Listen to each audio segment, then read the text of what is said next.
Բարև ձեզ սիրելի բարեկամներ, եթերում է Անտապանի կլոր սեղան հաղորդաշարն է և շտապեմ ներկայացնել մեր այսօրվա հյուրերին։ Մեր հյուրն է տնտեսագիտության դոկտոր պրոֆեսոր Ռադուն Մանասերյանը, սոցիոլոգիական գիտությունների թեկնածու Հայկ Տրունյանը,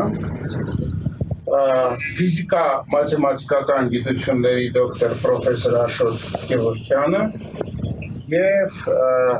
Քոչարի ազգային վերածնունդ կուսակցության նախագահ Արտակ Սարգսյանը։ Ողջունում եմ պարոնայք մեր տաղավարում, շնորհակալություն, որ ընդունել եք մեր հրավերը։ Այսօր մենք խոսելու ենք Հայաստանի տնտեսության մասին, տնտեսության տեսլականի և իրական տնտեսության մասին, ինչ որ կա, որովհետև գիտեք, այդպիսի հայտնի խոսք կա, որ երբ նավը լողում է և չունի որևէ նպատակակետ, բոլոր ուղղություններն նրա համար ճիշտ են։ Աստից մեր երկիրը սկսած 1991 թվականի անկախացումից հետո այդպես էլ առաջ չի դրել որոշակի տնտեսական տեսլական և հետևաբար բոլոր մեր իշխանությունները և նախկին և ներկա ընդամենը գործել են այսպես օրվա թելադրանքով, անհրաժեշտություններով,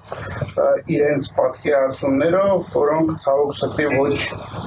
միշտ են ճիշտ եղել։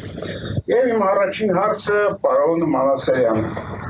դուք բազմիցս նշել եք, որ Հայաստանի տնտեսական աճը իներցիոն բնույթ ունի, այն իրական չէ, և արդյոք 2026 թվականի բյուջեն հաշվի առնում այն ռիսկը, որ արտաքին գործոնների թուլացումը կարող է հանգեցնել կտրուկ անկման։ Շնորհակալություն հրավերի համար։ Սկսեմ նրանից, որ անկախության տարիներին, երբ ձեզ դա հայտնի է, մինչ օրս ես ոչ միայն տնտեսության զարգացման տեսլականի մասին, անհրաժեշտության մասին, խոսել, այլ նաև Հայաստանի զարգացման բոլոր առումներով, և տնտեսական, և քաղաքական, և սոցիալական բոլոր առումներով մենք չունենք տեսլական։ Տեսլականի բացակայությունը ինքնին սպառնալիք է։ Եթե մենք խոսում ենք անվտանգության մասին, բազմաթիվ սպառնալիքներ կան, բայց եթե չկա զարգացման տեսլական, մենք 35 տարի արդյանում ենք, չգիտենք ինչի համար ենք անկախացել և ուր է գնում մեր երկիրը։ Սա առաջ։ Տնտեսությունը մասնավորապես չունի տեսլական, և սա երբ վերջերս ինձ համար փորձել եմ հայտնաբերել դրա պատճառը, հասկանալ թե պատահականություն է արդյոք, որ իրարից խիստ տարբերվող կառավարություններ և տարբեր նույնիսկ գաղափարախոսություն դավանող իշխանություններ այդպես էլ չեն հստակեցրել տեսլական։ Իմ հիպոթեզը նա է, որ որևէ իշխանություն չի ուզում իրեն դնել շրջանակի մեջ, չի ուզում ասել ինչի համար է եկել և մինչև իր իշխանավորման վերջը, մինչև իր այդ ժամկետի վերջը, ինչ է պարտավորվում անել։ Սա կարծում եմ հիմնական գայթակղություն է, դրա համար ինչպես ասացիք, և կարելի է այսպես անել, և այնպես անել, և արևմուտքին հաճոյանալ, և արևելքին, և հյուսիսին, և հարավին։ Ինչ վերաբերում է տնտեսական աճին, ապա ճիշտ է, որ մենք եզրույթները ճշտենք։ Մեզանում լուրջ խառնաշփոթ կա 35 տարի, լուրջ խառնաշփոթ կա տնտեսական աճ, տնտեսական զարգացում, մարդկային զարգացում, վերականգնողական աճ և այլն։ Հիմա այն ինչի մասին դուք ասեցիք, այո, ես շատ կուզենայի, որ մենք ընտրենք բառերը։ Տնտեսական աճը, որ ներկայացվում է հատկապես վերջի տարիների ընթացքում տնտեսական գործարար ակտիվության ցուցանիշով, սա բնավ տնտեսական աճ չի, այսինքն միջինացված ամիսների ընթացքում տարբեր ճյուղերի արտադրված արդյունքի և ծառայությունների մատուցած ծառայությունների աճի միջինացված հանդեպում է։ Իրականում մենք ունենք անկախության տարիներին, և դա չի ավարտվել, ցավոք սրտի, անցման փուլը չի ավարտվել, որտեղ չենք էլ իմանում ինչից դեպի ուր ենք անցում կատարում, լավագույն դեպքում կարելի է բնութագրել որպես վերականգնողական աճ։ Սրանով կարելի է բացատրել այն իրողությունը, որ մեզանում նույնիսկ երկնիշ թվով տնտեսական աճ են գրանցել, բայց այնուամենայնիվ ունեցել ենք արտագաղթ, ունեցել ենք սոցիալական լուրջ խնդիրներ, չասեմ ցնցումներ, այն դեպքում, երբ զարգացած երկրները, եվրոպական երկրները, Միացյալ Նահանգները 1-2-3% ճգնաժամից հետո եթե գրանցում են, դա հրաշալի ցուցանիշ է։ Եվ կարողանում են այդ ընթացքում նաև մարդկային զարգացման խնդիրներ լուծել։ Ուրեմն իրենց անունով կոչելու համար պետք է ասենք, որ վերականգնողական աճ է եւ այստեղ ուզում նկատել, որ եթե վերականգնողական աճ է, այդ 11-12 անգամ 14% երկնիշ թվով աճերը մեզ համար բավարար չեն։ Համատության համար նշեմ, որ Գերմանիան հետպատերազմային Գերմանիան ունեցել է միջինը 33-ից 35% աճ 60-ական թվականների մասին է խոսքը Լյուդվիգ Էրհարդի կառավարության եւ սոցիալական շուտայական տնտեսության հետ հայեցակարգի, որը մինչև այսօր աշխատում է եւ մինչև այսօր դուր է տալիս Գերմանիային լինել առաջատարը Եվրոպայում, ուզում շեշտել 22 եվրոպական երկրների համախառն ներքին արդյունքից ավելին տարեկան հնարավոր արտաքին գործոնների բացասական գործոնների թուլացում մեզ ոչ ոք չի խոստացել 26 թվականը ինչպես այս իլյուզիոն գործընթացներն են, որ անցյալ տարի փորձեցին ներկայացնել, այնպես էլ լուրջ վտանգներ ներկայացնող գործընթացներ կան եւ իրականում եթե այսպես շարունակվեց, ապա ես ոչ մեկ չեմ բացառում, այլ շատ հստակ կարող եմ կանխատեսել, որ տնտեսական կախվածություն կարող է ստեղծվել հարևան երկրից եւ երկրներից, առնվազն երկուսից, որը ցանկացած պահին, երբ այդ կախվածությունը կտրվեց առաքումների մասին, ապա կարող է պատկերացնել, թե Հայաստանը ինչ վիճակում կարող է հայտնվել։ Ես շատ հակիրճ փորձեցի ներկայացնել, եթե այլ մանրամասներ Շատ լավ, մենք խոսենք նաև տնտեսական աճի որակի վերաբերյալ, որովհետև իրականում գիտեք, այսպիսի իրավիճակ է, որ տնտեսագետները ինչ-որ ինդիկատորներ են դնում, որպեսզի գնահատեն ինչ-որ պրոցեսներ, իսկ պետական գործիչները վերցնում են այդ ինդիկատորների այն մասը, որ իրենց է ձեռք տալիս եւ դրանք հրապարակելով իրականում մանիպուլացնում են մարդկանց։ Եթե կուզեք շատ կարճ ասեմ, ընդամենը երկու ցուցանիշ կա, որ պետք է հաշվի առնել ցանկացած տնտեսության մեջ, այդում Հայաստանի Հանրապետություն։ Առաջինը տնտեսական անվտանգությունն է, որքանով է անվտանգ տնտեսությունը, որքանով է ապահովել օրինակ էներգետիկական անվտանգություն, ֆինանսական անվտանգություն, պարենային անվտանգություն, ժողովրդագրական անվտանգություն եւ այլն։ Երկրորդը, որից մենք երկու ոտքով պահում ենք երկրորդություն, դա մրցունակությունն է։ Հայաստանի տնտեսությունը շունի այդ մրցունակությունը եթե լինի, մնացած ցուցանիշները դրանցից առանցյալ են։ Եվ շատ մենք հետ ենք մնացել համաշխարհային գնահատականներից, եթե մենք ինչպես սկզբում ասեցի, միջին ասված ցուցանիշներ ենք վերցնում, շատ վաղուց համաշխարհային տնտեսության մեջ օգտագործվում է միդիան, օրինակ մեկ շնչին ընկնող միջին ասված ցուցանիշի փոխարեն հնան։ Միդիան հնան է վերցնում։ Ես վստահ չեմ, որ տնտեսության ոլորտի կառավարիչները անգամ տեղյակ են դրանից, որտեղ նրանց խոսքից դա ես չեմ եւ պրոֆեսիոնալիզմը ընդհանրապես բացակայում։ Հասկանալի է, շնորհակալություն պարոն Մանասարյան, հաջորդ հարցս պարոն Գևորգյանին է, դուք հաճախ խոսում եք այն մասին, որ առանց գիտության, տնտեսական եւ տնտեսական օրգանական կապի մենք չենք կարողանա զարգանալ եւ միշտ լինելու են օտար երկրներ տեխնոլոգիաների սպառող եւ ոչ թե ինքներս կարող ենք ստեղծել տեխնոլոգիաներ։ Դուք պատկերացնում եք, պարոն Գևորգյան, ինչ-որ համակարգային մոտեցում եք ինքներով։ Լավ շնորհակալություն հրավերի համար։ Հարցը շատ տարողունակ հարց է, ես լինելով ասենք համակարգերի մասնակից, դինամիկ համակարգերի, ոչ թե տնտեսագետ, դա տնտեսի դինամիկ համակարգ է, ուրեմն քանի որ մի իմաստների պատերազմ ա գնում աշխարհում, առաջերտում պետք է հասկանալ իմաստը, մեր գույցան իմաստը։ Եթե մենք այդ մեր գույցան իմաստը չենք հասկանում, ապա մնացած այդ հարցերը, թե մի քիչ լավ կլինի, մի քիչ մրցունակ կլինի, չի դա լուծում չի, ուրեմն պետք է նախ հասկանալ, թե ինչի համար մենք գոյություն ունենք եւ մենք ինչ ենք ուզում ապագայի տեսանկյունից։ Ասենք օրինակ ես պատկերացնում եմ, ասենք որպեսզի մենք կարողանանք ստեղ ապրել Հայաստանում, պետք է ամբողջ Սփյուռքը ցանցային պետություն կազմակերպել, որը տարերարնորեն դարերի մեջ առաջացել է, հետո լուծվել է, ինչ պատճառներ, որտեղ ինքը իմաստների մեջ չէ։ Հիմի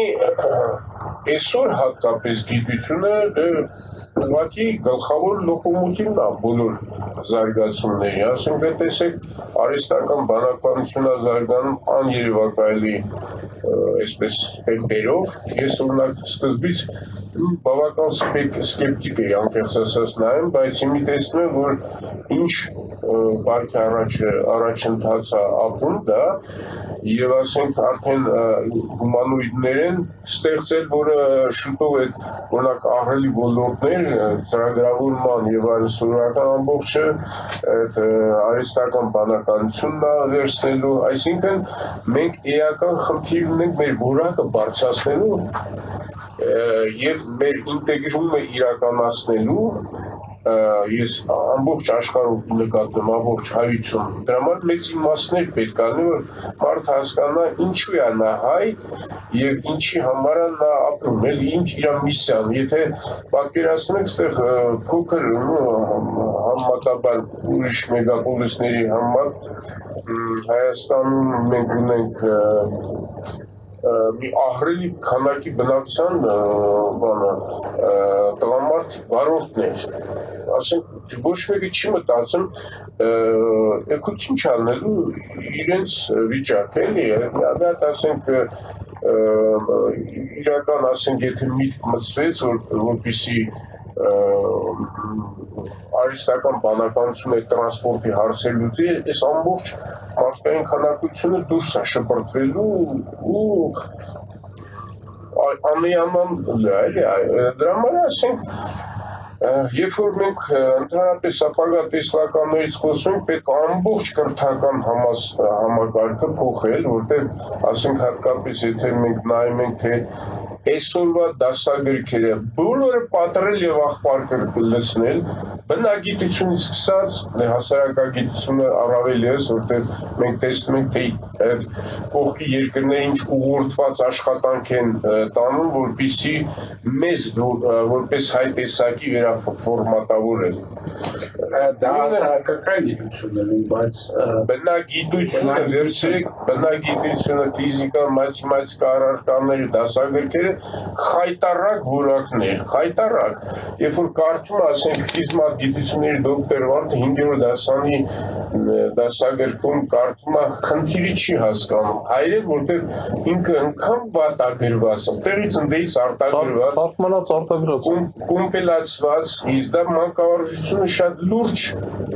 ոլորտ է, օրինակ ասենք ես նույնիսկ իմ այսպես թորնիկի հետ, որ 5-րդ դասան է, ես էլ ֆիզմատ գիտություններին, որում ես բավական ակտիվ աշխատող որոշ աշխարհի բանը ճանաչում ունեցող գիտնական ես տեսնում ես ինչ չեմ թույլ տալի մանկավարժությամբ զբաղվել որտեղ դա իմ գործը չի որտեղ հոգեբանություն կա որպեսզի ասենք երեխային պատրաստել որ ինքը սկսի աճել ոչ թե բերել ասենք այնպիսի աղետալի վիճակի, որ հիմի տեսնում եմ մասսայական, ասենք, դասատուներն չեն հասկանում այդ գրքերը, չեն կարում բանանել։ Բայց դուք այնպես եք ասում, կարծես թե այդ գրքերը իրանք ինչ-որ հայտնվել։ Չէ, ես դրանք հասնում են ինչ-որ փորձարկություն։ Անդրադառնանք գիտության ոլորտին։ Մենք ունենք 7 ֆիզիկայի ինստիտուտ, ոչ միայն լուրջ ազգային ծրագիր։ Պատկերացնում եք 7 ֆիզիկայի ինստիտուտ ունեցող երկիր սեփական ռեակտոր պետք է ունենա, օրինակի համար եմ ասում։ այրոտիեզերական ինչ-որ ծրագրեր պետք է ունենա։ Ես գիտեմ, մի անուն չտամ, իմը կերես, այրոտիեզերական հայկական գործակալության պետ է, որը ստեղ փորձեց զարգացնել, որտեղ ամեն ձևի խանգարեցին, հիմա խնդրեմ, Արաբական Միացյալ Էմիրությունները սիրով ընդունելա բոլոր հնարավորությունները ստեղծելա, որտեղ այստեղ ինչ-որ պարոն Մանասերյանը նշեց, չկա, ասենք, ղեկավարման այս կառույցներում կոմպետենտ ընդհանրապես մարդիկ։ Իսկ կոմպետենտ մարդիկ ինչ են անում, կներեք իհարկե որ ընդհատում են, բայց պետք է անպայման ասեմ, հենց ֆիզիկայի ոլորտի պատասխանատու, անուն չեմ ուզում տալ, որտեղ ոչ եւս այդ մարդը, իրեն նշանակեցին գիտության ոլորտի, գիտությունների ազգային ակադեմիայի ղեկավար։ Ինչ արեց։ Կործանեց ամբողջ գիտությունների ազգային ակադեմիան, հիմա այդ ակադեմիան թող ներվի ինձ ասել, դարձել է ընդամենը շենք պահող մի ծերակույտ։ Ճիշտ եք ասում։ Ֆիզիկայի կարկառուն ներկայացուցիչ էր, որ առաջին պիոները պետք է լիներ, առաջին ջատագովը պիտի լիներ ձեր ասացի։ Ինքը ոչնչացրեց ֆիզիկայի ոլորտը եւ գիտությունների ազգային ակադեմիան ամբողջությամբ։ Դա չի նշանակում, որ դու չկան կարող մարդիկ, ասենք ինչ-որ գումարներ էլ հատկացնում են, բայց այդ գումարները բոլորը փոշիացնում են, որտեղ ես տեսնում եմ, ասենք հանրապետություն ոչ թե գիտության զարգացման ուղղված քայլեր, այլ գիտական նաուկապրայզը, գիտական ձևի էլ ինչ-որ չափանիշներ, որը իրեք արտասահման Եվրոպան էլ այն չափանիշները իրականում չի օգտագործում, այսպես կոչված նաուկամետրիա, որտեղ ասենք հղումների քանակը գիտաչափությունը դա պարտադրում են, որպեսզի դու չկարողանաս բան անել, զարգացնել քո գիտությունը, ասենք ընդ որում չունենալով Սկոպոսյան եւ ոչ մի ամսագիր, ստիպում են որ Սկոպոսյան հոդվածներ ունենան հայ գիտնականներ։ Ուրիշ բան էլ ասեմ, Սկոպոսյան լավ հոդվածներն են, մեկ էլ ուրիշ բան պատճառ են բռնում, ասում են, բա հղումները քիչ այ անգերացում, այս տիպի աշխատանք վրա հղում անելու համար պետք է այս տիպի եթե օրիգինալ շատ կարևոր բաներ են, ինչ հղումներից են։ Այո, նոր բան են։ Եվ ուրիշ մի հատ արտարոց բան, ամենաբարձր այդ պատենտավորում անցած տեխնոլոգիան Ամերիկայի պատենտային բան եւ ասենք գիտության կոմիտեն 0.1 բալ է դնում։ Սա որտեղ է սրա տրամաբանությունը։ Ասենք դա պետք է լիներ օրինակ Իսրայելը ոնց է, կա գլխավոր գիտնականի օֆիս, հարգարժան մարդն դեռ նստած է, ոչ մի գլխավոր տնտեսագետի օֆիս կա, բացի էկոնոմիկայի նախարարից։ Մեկը գա, ասենք ցանկացած մարդ ցանկացած պահին կարող գասի, ես ունեմ sense ծրագիր, ասում շատ լավ, հրավիր բան է, այսպես կլոր սեղան, մի քանի անգամ քննարկում են անում, բաց քննարկում, ոչ թե ինչ-որ անհասկանալի օպոնենտներ, որ ոչ տեսել ես, ոչ, ասում են քննարկումից հետո մարդ է, կամ ինքը հասկանում է իր սխալները, վերցնում է իր ծրագիրը գնում է, կամ հիմնավորում է։ Հիմնավորումը բան է, եթե տեսնում է, որ դա արժեք ունի, բան է, հասկանալի, որ զարգանա։ Հասկանալի է, պարոն Գևորգյան, իրականում ես ուզում նշեմ, որ այս ապագա հատկապես 21-րդ դարը այն կարգի գիտատարը, որ հասկանալի է։ Չնայած գերկամպյուտեր, ասենք, ունենալ եւ չունենալ, ասենք, բաներ, մաթեմատիկ ծրագրավորողներ, որ կարող են գերկամպյուտերի վրա օրինակ խնդիր լուծել։ Խնդիր ձևակերպել, հետո խնդիր լուծել։ Ձևակերպել, բայց ծրագրավորումը չկա։ Պարոն Գևորգյան, խնդիրը նա է, որ իրականում մեզ մոտ եւս այդ խումբը հավաքում են, որպեսզի մարդիկ կարծիք ասեն, բայց այդ մարդիկ այն մարդիկ չեն հավաքում, որ երևի պետք է։ Բայց կանդրադառնանք դրան երկրորդ մասում, ես ուզում եմ հարցս ուղղել պարոն Սարգսյանին։ Պարոն Սարգսյան, ձեր քաղաքական ուժը հաճախ շեշտում է ինքնաբավ տնտեսության կարևորությունը։ Ես այստեղ ուզում եմ այսպիսի մի պրովոկացիոն հարց տալ, ինչպես եք դուք պատկերացնում ինքնաբավ տնտեսություն, ԵԱՏՄ եւ ուրեմն արևմտյան պատժամիջոցների արանքում։ Նկատի ունեմ այն, որ Եթե այստեղ ես գնում այնտեղի պատժամիջոց են գալիս, եթե այնտեղ ես գնում այստեղի պատժամիջոց են գալիս։ Շնորհակալություն հրավերի համար, պետք է համաձայնվեմ մեր պարոն Մամասենյանի, պարոն Գևորգյանի հետ, ինչ-որ նրանք բարձրաձայնեցին, նախ խոսենք այդ տնտեսական կեղծ աճի մասին, դա կեղծ չէր, կար այդ աճը, բայց չեն բացահայտում ինչ է։ Գոյություն ունեցավ ռելոկանտներ, եկան Ռուսաստանից մեծ թվով մարդիկ, կազմակերպեցին ինչ-որ գործունեություն, եղավ աճ, բայց հավելյալ արժեք չստեղծվեց, ոչ էլ, ասենք, շինարարությունն ստեղծում այդ հավելյալ արժեքը եւ եղավ բյուջետի ինչ-որ բարձրացում, նոր աշխատավարձների բարձրացում, ուժայինների պարգևավճարներ եւ բյուջետը կանգնեց մեծ ճեղքի առաջ, որը որ շարունակվելու է, քանի որ այդ ռելոկանտները մեծ մասը գնացին։ Հիմա ինչ վերաբերում է տնտեսությունից, եթե խոսում ենք տնտեսությունից, պետք է խոսանք սոցիալ-տնտեսական։ Այսինքն մարդը կապ չունի որտեղ է ապրում, նա պետք է արժանապատիվ ապրի եւ Հայաստանում կա մի քանի գոտի նախալեռնային, լեռնային, բարձրավանդակային եւ հիմա սահմանամերձ։ Այսինքն այդ սահմանամերձը մարդիկ լքում են, պետությունը պետք է այդտեղ աշխատավարձներ տա, մենք առաջարկում ենք նույնիսկ աքսոր կալանավորների փոխարեն ազատ աքսոր պրովացիայի ծառայության, որպեսզի բնակեցվի այդ սահմանամերձ գոտիները, ընտանիքները չքայքայվի, որը որ մեծ խնդիր է, կարելի է ազատ աքսոր, ոչ բոլոր հանցագործություններ, բայց հանցագործություններ կա, որ պետք է ազատ աքսորի կերպով բնակեցվեն սահմանամերձ գոտիները։ Պետությունը տա մինիմալը, գազ, հող, ջուր, տուն եւ մնացածը եթե ուզում են լավ կյանք ընտանիքը անի։ Հիմա բարձրալեռնային գյուղատնտեսություն, Հայաստանում գյուղատնտեսությունը վտանգի մեջ է, հողը հոգնած է։ Մի տարի բերք կա, մյուս տարի առնետներն են, կարկուտն է, ես չգիտեմ, պարարտային 60%-ը չի օգտագործում։ 60%-ը մշակովի հողերը չի օգտագործում։ Չի օգտագործում, քանի որ ամեն մեկին տվել են 200 հեկտար հող ու ձեռից օրենք չեն ընդունում, որ ձեռից վերցնեն $1000, $500 սեփականացրել են իրենց բարեկամների անուններով այդ դիզգոյները, որ կային, հա, ու հողը չի օգտագործում։ Իսկ որն էլ որ օգտագործում է, արդեն հոգնած լավ էս մարդը փող ունի առնետների դեմ պայքարում է, հարևանը փող չունի, չի պայքարում, օգուտը չկա։ Գյուղապետարանը դարձել է փուչիկ կազմակերպություն, չունի ոչ տեխնիկա, ոչ պարարտանյութ է նորմալ տալիս, այսինքն տրակտորիստը իր հողը ունի, գյուղապետը ասում է գնա այս մեկի հողն է վարի, ասում է ես այսօր հոգնել եմ, էլ չեմ գնալու։ Այսինքն այս գյուղապետարանը մեր վզին դրած, մեր հարկերով սնվող մի հատ փուչիկ կազմակերպություն, իրականում շատ խորը հարց է, այս ինքնա Հայաստանը կարող է նամանավանդ էներգիայի ոլորտում հիմա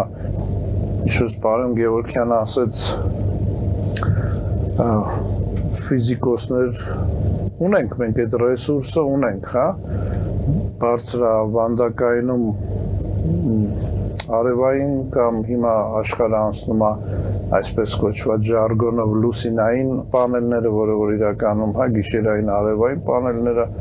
լինենք դրանց պիոներները, լինենք դրանց առաջնահերթությունները, ես նկատում եմ բարձր լեռնային, որը որ եւ մեծ մասը սահմանամերձ է, պետությունը պետք է ֆինանսավորի աշխատավարձներ տա, քանի որ դա արդեն անվտանգության հարց է, ոչ միայն տնտեսության կամ սոցիալ-տնտեսական, այլ անվտանգության հարց է։ Մյուս հարցը, որ պարոն Գևորգյանը բարձրացնում է, մենք դրանից չենք խուսափելու։ Այդ կվալիֆիկացիա արհեստական բանականություն այսօր ասում են, այս արհեստական բանականությունը փոխարինեց 20,000 աշխատողի, բայց ոչ ոք չի ասում այդ 20,000 աշխատողը ինչ եղավ։ Եվ երբ որ այդ թիվը կհասնի 2-3 միլիարդի, այդ ժողովրդին ուտիլ են ուղարկելու։ թե հիմա պատերազմով կուղարկեն, այսինքն արհեստական բանականությունը մարդկության թշնամին է, այո, թշնամին է, բայց չենք խուսափելու։ Հիմա մենք լինելով սենց փակված կարող ենք դրա դեմ պայքարել, մենք ասում եմ այդ 4 հարցը սոցիալ-տնտեսական, որ կարողանանք լուծենք, նախալեռնային, բարձրալեռնային, այսինքն 600-ից 1200 կիլոմետր մեր մոտ գալիս է նախալեռնայինը, հա, հետո 1200-ից 2000 մետր լեռնայինը եւ բարձրավանդակայինը, սահմանամերձն է խառնը կա նախալեռնային կա, բարձրալեռնային, այդ 4 հարցը պետք է, ինչպես պարոն Մանասարյանը ասաց, տեսլականը, պետությունը որ գալիս է, իշխանությունը որ գալիս է, ասում է, այսի մեր տեսլականն է, այս գոտիները պիտի սենց զարգանան, մեր մոտ գոտիավորում չկա։ Կա հողերի գոտիավորում, ձևական կա, բայց հա, ձևական։ Դրան համապատասխան քաղաքականություն Մի հարց առաջացար, ես կուզենայի դուք մեկնաբանեք արհեստական բանականության եւ մարդկության թշնամի լինելու այդ գաղափարը ճիշտ բացատրենք մեր հեռուստադիտողների։ Ես կարծում եմ, որ դա ճիշտ է ներկա տնտեսական ձևի համար, երբ մարդկանց վճարում են իրենց աշխատանքի համար, այսինքն արհեստական բանականության զարգանալու հետ միասին այդ համակարգը եւս պետք է փոխվի։ Այո, որովհետեւ օրինակ նույն Շվեյցարիան փորձեցին չէ դա անել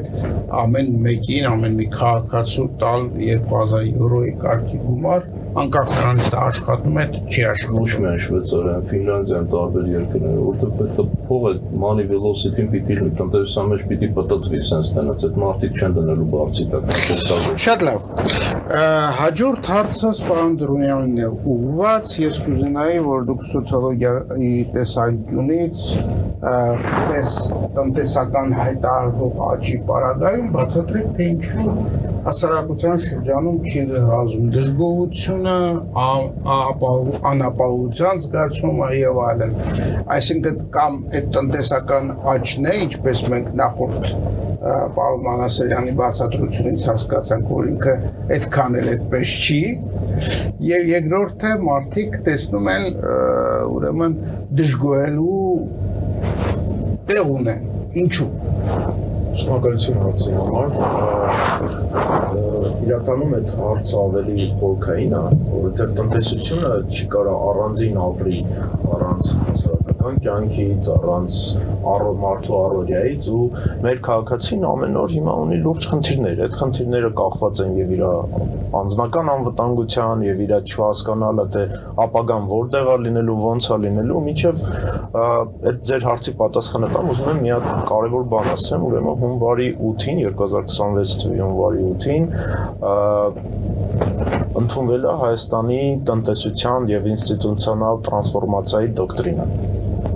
Ես այդ դոկտրինան բացել եմ նայել ու եթե գիտեք, եթե ես ապրեի Սփյուռքում, երբ որ առաջ էի ապրում Սփյուռքում, այդ ժամանակ բացեի այդ դոկտրինան, կարդայի, ասես ինչ հոյակապ բան է գրած։ Բայց քանի որ ես ապրում եմ արդեն Հայաստանում ու գիտեմ Հայաստանի իրավիճակը հենց ներսից, ինձ համար շատ խառը մտքեր են ծագել ու մի քանի հատ կարևոր բան եմ ուզում ասել։ Նայեք, դոկտրինան դա փաստաթուղթ է, որը պետք է ստրատեգիական, տեսլական տա, բայց մեր տնտեսական տրանսֆորմացիայի դոկտրինան ընդամենը մինչև 2030 թվականի մասին է գրված։ Ըստ 4 տարվա պլան է ընդամենը։ 4 տարին դա դաժե տակտիկական պլանավորում չի, էլի, դա օպերատիվ պլանավորում է։ Դառնում է մենք դոկտրինալ մակարդակով էլ մեր տնտեսությունը տեսնում ենք ընդամենը 4 տարուց ավել չենք տեսնում։ Երկրորդը, այնտեղ խոսվում է նրա մասին, որ կրթությունը ամենակարևոր բանն է, բայց մենք տեսնում ենք, որ կրթությունը Հայաստանում այսօր դա ամենակարևոր բանը չի, ու կրթության մեջ մեծ ներդրումներ չկա, մենք ինստիտուցիոնալ փոփոխություններ չենք տեսնում, մենք չենք տեսնում պրոֆեսիոնալիզմի նարատիվը, որը պետք է դառնա կարևոր բան այն ինչ բոլորդ ասեցիք, ու դառնում է, որ դոկտրինայում դա գրած է, բայց իրականում դա տենց էլ չի։ Նայեք, այստեղ մեկ էլ խոսում է նրա մասին, ասացին, որ պետքա պետությունը զբաղվի էկոնոմիկայի դեմոկրատիզացիայի մասին։ Թույլ տա, որ ինվեստորներ գան, զարգացում գնա, ինվեստորը գա, լինի ապահով, հասկանա, որ կան պետական մարմիններ, դատական սիստեմ, որը իրան ապահովելու է, բայց իրականում դա տենց չի։ Հայաստանում ինվեստորը անվտանգ չի, ինքը գալիս է Հայաստան ու չի տեսնում, որ կան պետական մարմիններ, որ իրան կապահովեն, չի տեսնում, որ կա պետական ինստիտուցիոնալ մոտեցում։ Արտաքին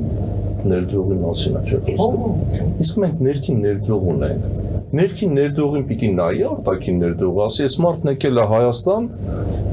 բայց դրանից առաջ ցույց տան, որ ներքին ներդրողի համար ինքան լավ է, այն մարդը ինքան լավ գործում է, որ արտաքին ներդրողը մենք ներքին ներդրում չենք անում, մենք ներքին ներդրում չենք անում, սա պարադոքսալ երկիր է։ Անգամ վիճակագրություն չունենք ներքին ներդրումների, ասում ենք արտաքին ներդրումները հաշվենք, այն էլ օտարերկրյա ուղղակի ներդրումներ, պորտֆելայինն էլ չենք հաշվում։ Սենց անգրագետ վիճակագրություն եւ տնտեսության կառավարում ես երբեք չեմ տեսել, ոչ մի երբ չեք գտնի։ Կան ներքին ներդրումներ արտաքին, կա պորտֆելային, կան ուղղակին 10%-ից ավել է։ Բա մնացածը ով պիտի հաշվի առի։ Եթե մենք ձեզ հետ միասին գնանք Ուզբեկստան, ասեն դուք ներդրում արեք, 5 հայեր եկել եք, բայց չենք հարցնի, բա մի ինչ-որ ուզբեկ ընդեղ գործանում է, ներդրում անում է, թե չէ, եթե իրանք չեն անում, մենք ինչի պիտի անենք։ Ես ինչ պետություն ենք կառուցի, 35 տարի հաշվում ենք ուրիշի փողերը, կներեք իհարկե։ Ես ուզում եի ասեի, որ եթե մենք դոկտրինալ մակարդակով ընդունենք այդպիսի տեսլական, դա դոկտրին չի, դա թեորեմատիկ պետական փաստաթուղթ է։ Իսկ ում է խորհրդակցել, որևէ լուրջ փորձագետի խորհրդակցել են այդ դատարկաբանությունը դնելուց առաջ։ Ինձ հետ կներեք, ես անհամեստություն չեմ անում, բայց ես վաստակ ունեմ, չէ, եւ որպես օրենսդիր, եւ որպես գիտնական փորձագետ իմ գործընկերներին հարցրել են, մենք sense փաստաթուղթ ենք դնում, ձեր սրտով, հա։ Դուք մի բան կավելացնեք։ ChatGPT է։ Իհարկե։ Բա իհարկե։ Դե կարևորը նա չի ունել հարցերը։ Փոքր երկում չեք երևում, արդեն ընդունել են։ միգուցե խոշորացույց է պետք որ տեսնեն։ Դա արդեն ընդունել են։ Հիմա մենք ունենք այս փաստաթուղթը, ուրիշ ցավոք չունենք, ու այս մոտեցումով է ամեն ինչը։ Ուրիշ բան ունեք այդտեղ ասել։ Հա, ես ուզում եմ ասել, որ ֆունդամենտալ հասարակության կողմից բան փոխելը հնարավոր է մի քանի պարագայում։ Առաջինը, ինչ բոլորն ասեցին, դա պրոֆեսիոնալիզմի նարատիվն է, որովհետև Հայաստանում այսօր չկա պրոֆեսիոնալիզմի գաղափար։ Ու դա մենակ պետական մակարդակում չի, դա եւ հասարակության մեջ է։ Մեր մոտ պրոֆեսիոնալը չի կոչվում հերոս, չի կոչվում կարևոր մարդ, չի կոչվում այն ինդիվիդուալը, որին պետքա հետևեն։ Երկրորդը, որ տնտեսության մեջ կա, սոցիոլոգիայի մեջ կա երկու հասարակություն, դա ի եւ կա։ Ին դա ինդիվիդուալիստներն են կամ կոլեկտիվիստներն են։ Հայաստանի հասարակությունը ինդիվիդուալիստների հասարակություն է։ Ու Հայաստանի տնտեսությունն էլ պետքա լինի ինդիվիդուալիստների վրա ուղղված տնտեսություն։ Եթե մենք ուզում ենք զարգացնել մեր տնտեսությունը, մենք պետքա այնպիսի հիմքեր դնենք Հայաստանում, որտեղ հայ մարդը կարողանա իրականացնի։ Սա իրացնի։ Սա տեխնոլոգիական հարցերի մասին է խոսքը, սա գիտության հարցերի մասին է խոսքը, սա լաբորատորիաների մասին է խոսքը։ Ու այս պոտենցիալը, այս մարդկային պոտենցիալը Հայաստանում շատ բարձր է։ Չնայած նրան, որ միգրացիան է բարձր, չնայած նրան, որ շատերը հույսաթափվում են գնում են, բայց այդ պոտենցիալը մենք ունենք։ Հիմա եթե մենք չսարքենք հայ մարդը որպես ռեսուրս, ու դա դոկտրինալ մակարդակով չընդունվի, որ Հայաստանի Հանրապետության ամենակարևոր ռեսուրսը դա հայն է, հենց այս մարդկային կապիտալի վրա պետք է ներդրումներ արվի, մենք ապագա չունենք, որովհետև սա շատ լուրջ բան է, որը մենք ունենք, մենք ուրիշ ռեսուրս չունենք։ Եթե սրանով չենք զբաղվելու, ընդհանրապես ուրիշ ծրագրերը, ուրիշ պլանները, մանավանդ եթե պլանավորում ենք մեր դոկտրինան մինչև 2030 թիվ, անիմաստ բան է, որովհետև մենք հիմքերի վրա չենք դա պլանավորում։ Գուցե ձեզ առարկեն ասեն, որ տեսեք, մենք ինչպես ենք վերաբերվում մեր ուսուցիչների, իրենք անցնում են հատուկ քննություններ, ստանում են որակավորում եւ այդ որակավորումից հետո ստանում են բարձր աշխատավարձ։ Հիմա ինչ մեղք ունենք, որ ուսուցիչների մեծ մաս այդ որակավորումը չունի։ Ուսուցիչներով պետք է զբաղվել պետքա մանկավարժական ինստիտուտները դրանով զբաղվեն։ Եթե դու դրանով չես զբաղվում ու բարձում ես ատեստացիայի հարցն ես միանգամից դնում, դա չի դառնում, որ դու ուսուցիչների մակարդակն ես փոխում։ Դա ֆունդամենտալ երկարաժամկետ աշխատանք է։ Ու կրթությունը դա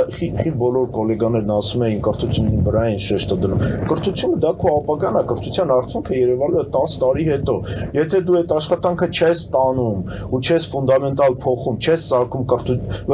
դասատուի կերպարը, որպես հերոսի կերպար չես սարքում, դասատուն չի քո հասարակության մեջ ամենակարևոր մարդը, ոնց կարող է ամենաբարձր վարձատրվող։ Իհարկե, ու դա տենց չի, որ դասատուն ստանում է 500-700 000 դրամ աշխատավարձ, ես տենց դասատու չգիտեմ, ես տարբեր կրթական ոլորտի ծրագրերում եմ աշխատում, այնտեղ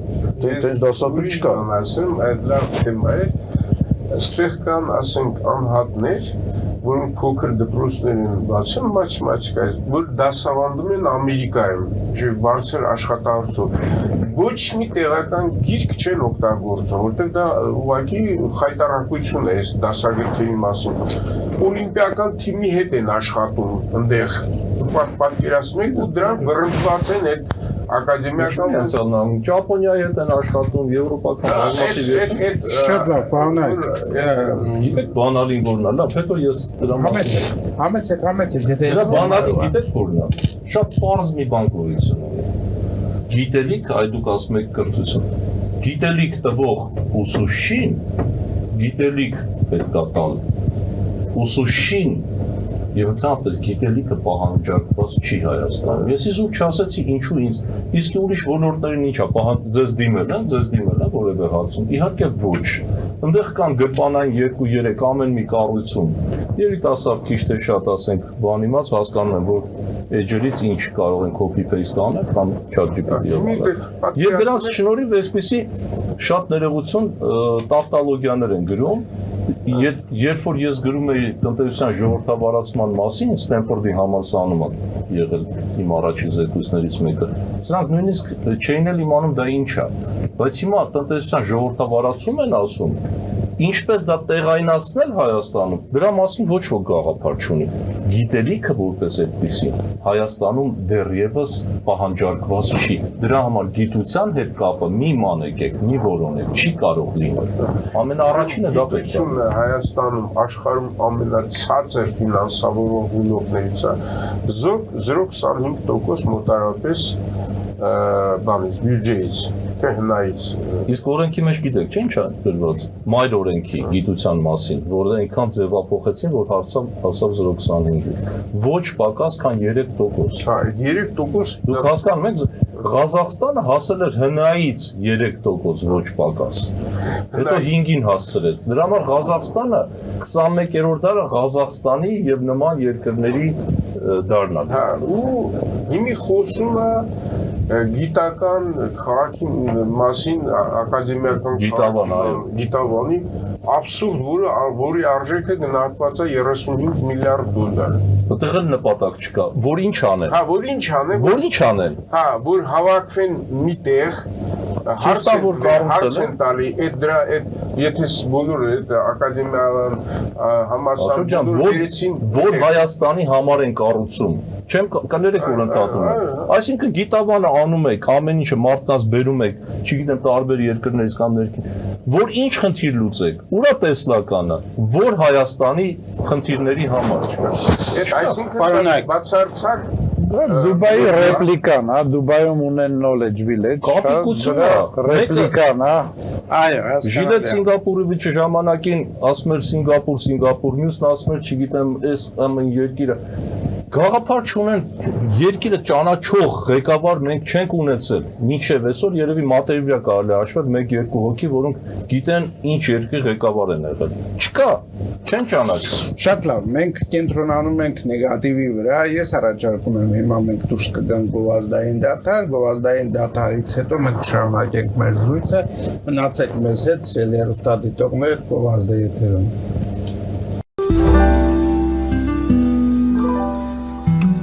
Ֆելիչե ժամանակակից ատամնաբուժական կլինիկա։ Այստեղ հարմարավետությունն ու խնամքն առաջնային են։ Այստեղ կիրառվում են ատամնաբուժական ամենաժամանակակից տեխնոլոգիաներ, ճշգրիտ ախտորոշում, արդյունավետ բուժում, նուրբ փորձառություն եւ անհատական մոտեցում։ Սկսած սովորական մանրուքներից մինչև առաջադեմ ընթացակարգեր, այստեղ դուք գտնվում եք բարձր որակավորում ունեցող եւ փորձառու ատամնաբուժական մասնագետների ձեռքերում։ Մեր բարեկամական եւ հյուրընկալ անձնակազմն այստեղ է յուրաքանչյուր այցը հաճելի դարձնելու համար։ Ֆելիչե, ձեր առողջ եւ ամենաերջանիկ շպիտը սկսվում է այստեղից։ Եկեք եւ բացահայտեք նորարարության փորձագիտության եւ կարեկցանքի կատարյալ համադրությունը։ Վաճառվում է գերմանական հնաոճ դաշնամուր 1892 թվականի արտադրության ֆոն Մուրբախ, գտնվում է գերազանց վիճակում, կինը 15000 ԱՄՆ դոլար, հեռախոսահամար 094 115 310։ Երևան փոստը Գրանադա Հյուզում, տեղեկացնում է։ Դրամական փոխանցումներ 1%-ով, օդանավով 1 փաունդը 2.99, նավով ուղարկեք մեկ արկղ, երկրորդ արկղը անվճար, ավտոմեքենաների փոխադրում անհավատալի արժեքներով, ինչպես նաև կահույք և մեծ չափի բեռների փոխադրում։ Ջաքփաթ հագուստի խանութը երկրորդ մասնաճյուղն է բացել Գլենդելի սրտում, որտեղ կարող եք ձեռք բերել եվրոպական և ամերիկյան ընտիր հագուստեղեն, կոշկեղեն, աքսեսուարներ, պայուսակներ ամենահարմար արժեքներով։ Նաև կարող եք ցանկացած ապրանք պատվիրել եւ ձեռք բերել կարճ ժամանակում։ Ջաքփաթի Գլենդելի հասցեն է 1135 North Pacific Avenue, հեռախոս 818 813 2252։ Ջաքփաթ հագուստի լավագույն կենտրոնը Գլենդելում։ 60-ից ավելի ճանաչված եվրոպական բրենդների ինքնատիպ, չկրկնվող եւ մատչելի ընտրանին Fortuna Home and Country House խանութ սրահում։ Նորավոճ սպասք եւ կահույք հորեկա բնագավառի համար, տեքստիլ տնտեսական ապրանքներ, ամեն ինչ գեղեցիկ կյանքի համար։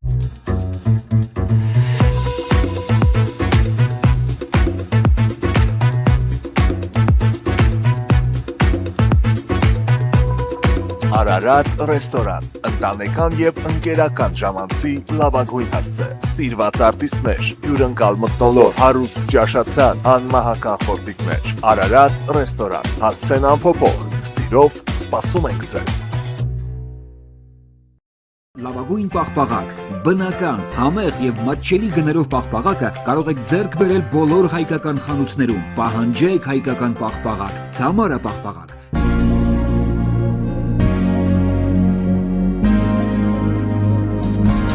Տպագրեք ձեր գիրքը Նոյան տապան տպագրատանը, ինչպես նաև թերթեր, ամսագրեր, բուկլետներ եւ այլն։ Հասցեն քաղաք Երևան, Իսահակյան 28 առաջին հարկ։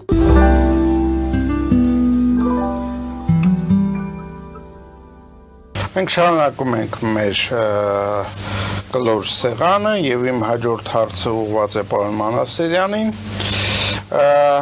Մենք նշեցինք մեր խոսքում, որ այստեղ գյուղատնտեսությունը մնում է դեռ թույլ օղակ, պարոն Սարգսյանն էր դրա մասին ասում,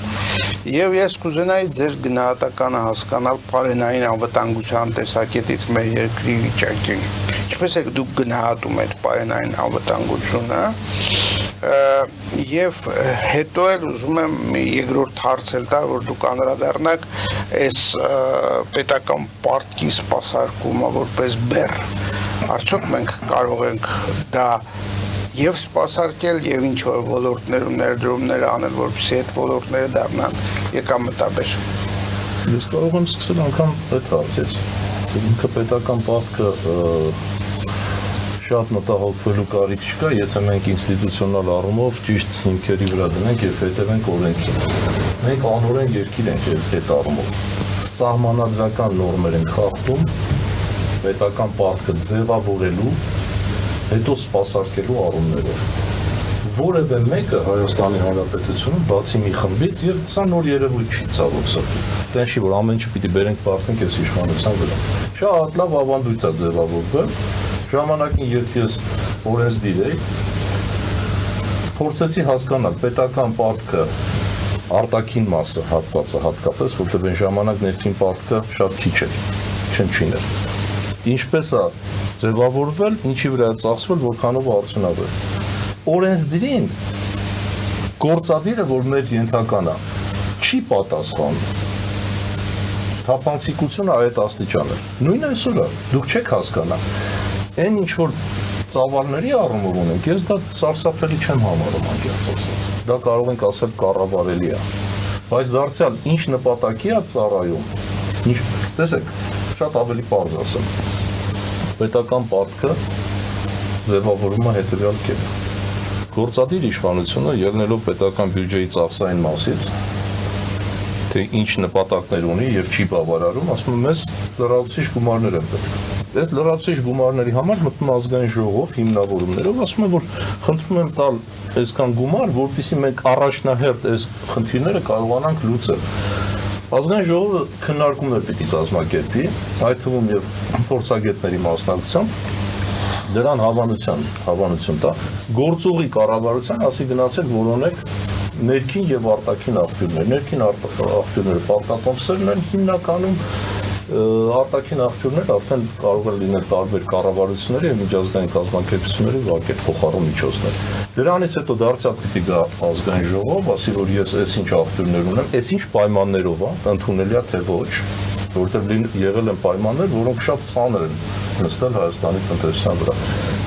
Նոր քննարկումներից հետո բանակցությունների արդյունքում պետք է գալ ձևավորմանը պետական պարտքի, ասենք որ այսքան է եւ այսքան ժամկետում ընդ որում պետք է նաեւ մտցնել այնպիսի հոդվածներ առաջին հերթին, որ սպասարկեն այդ դրանց կատարումից պետական պարտքը երբ ձևավորվում է ուղղում է այնպիսի ոլորտներ,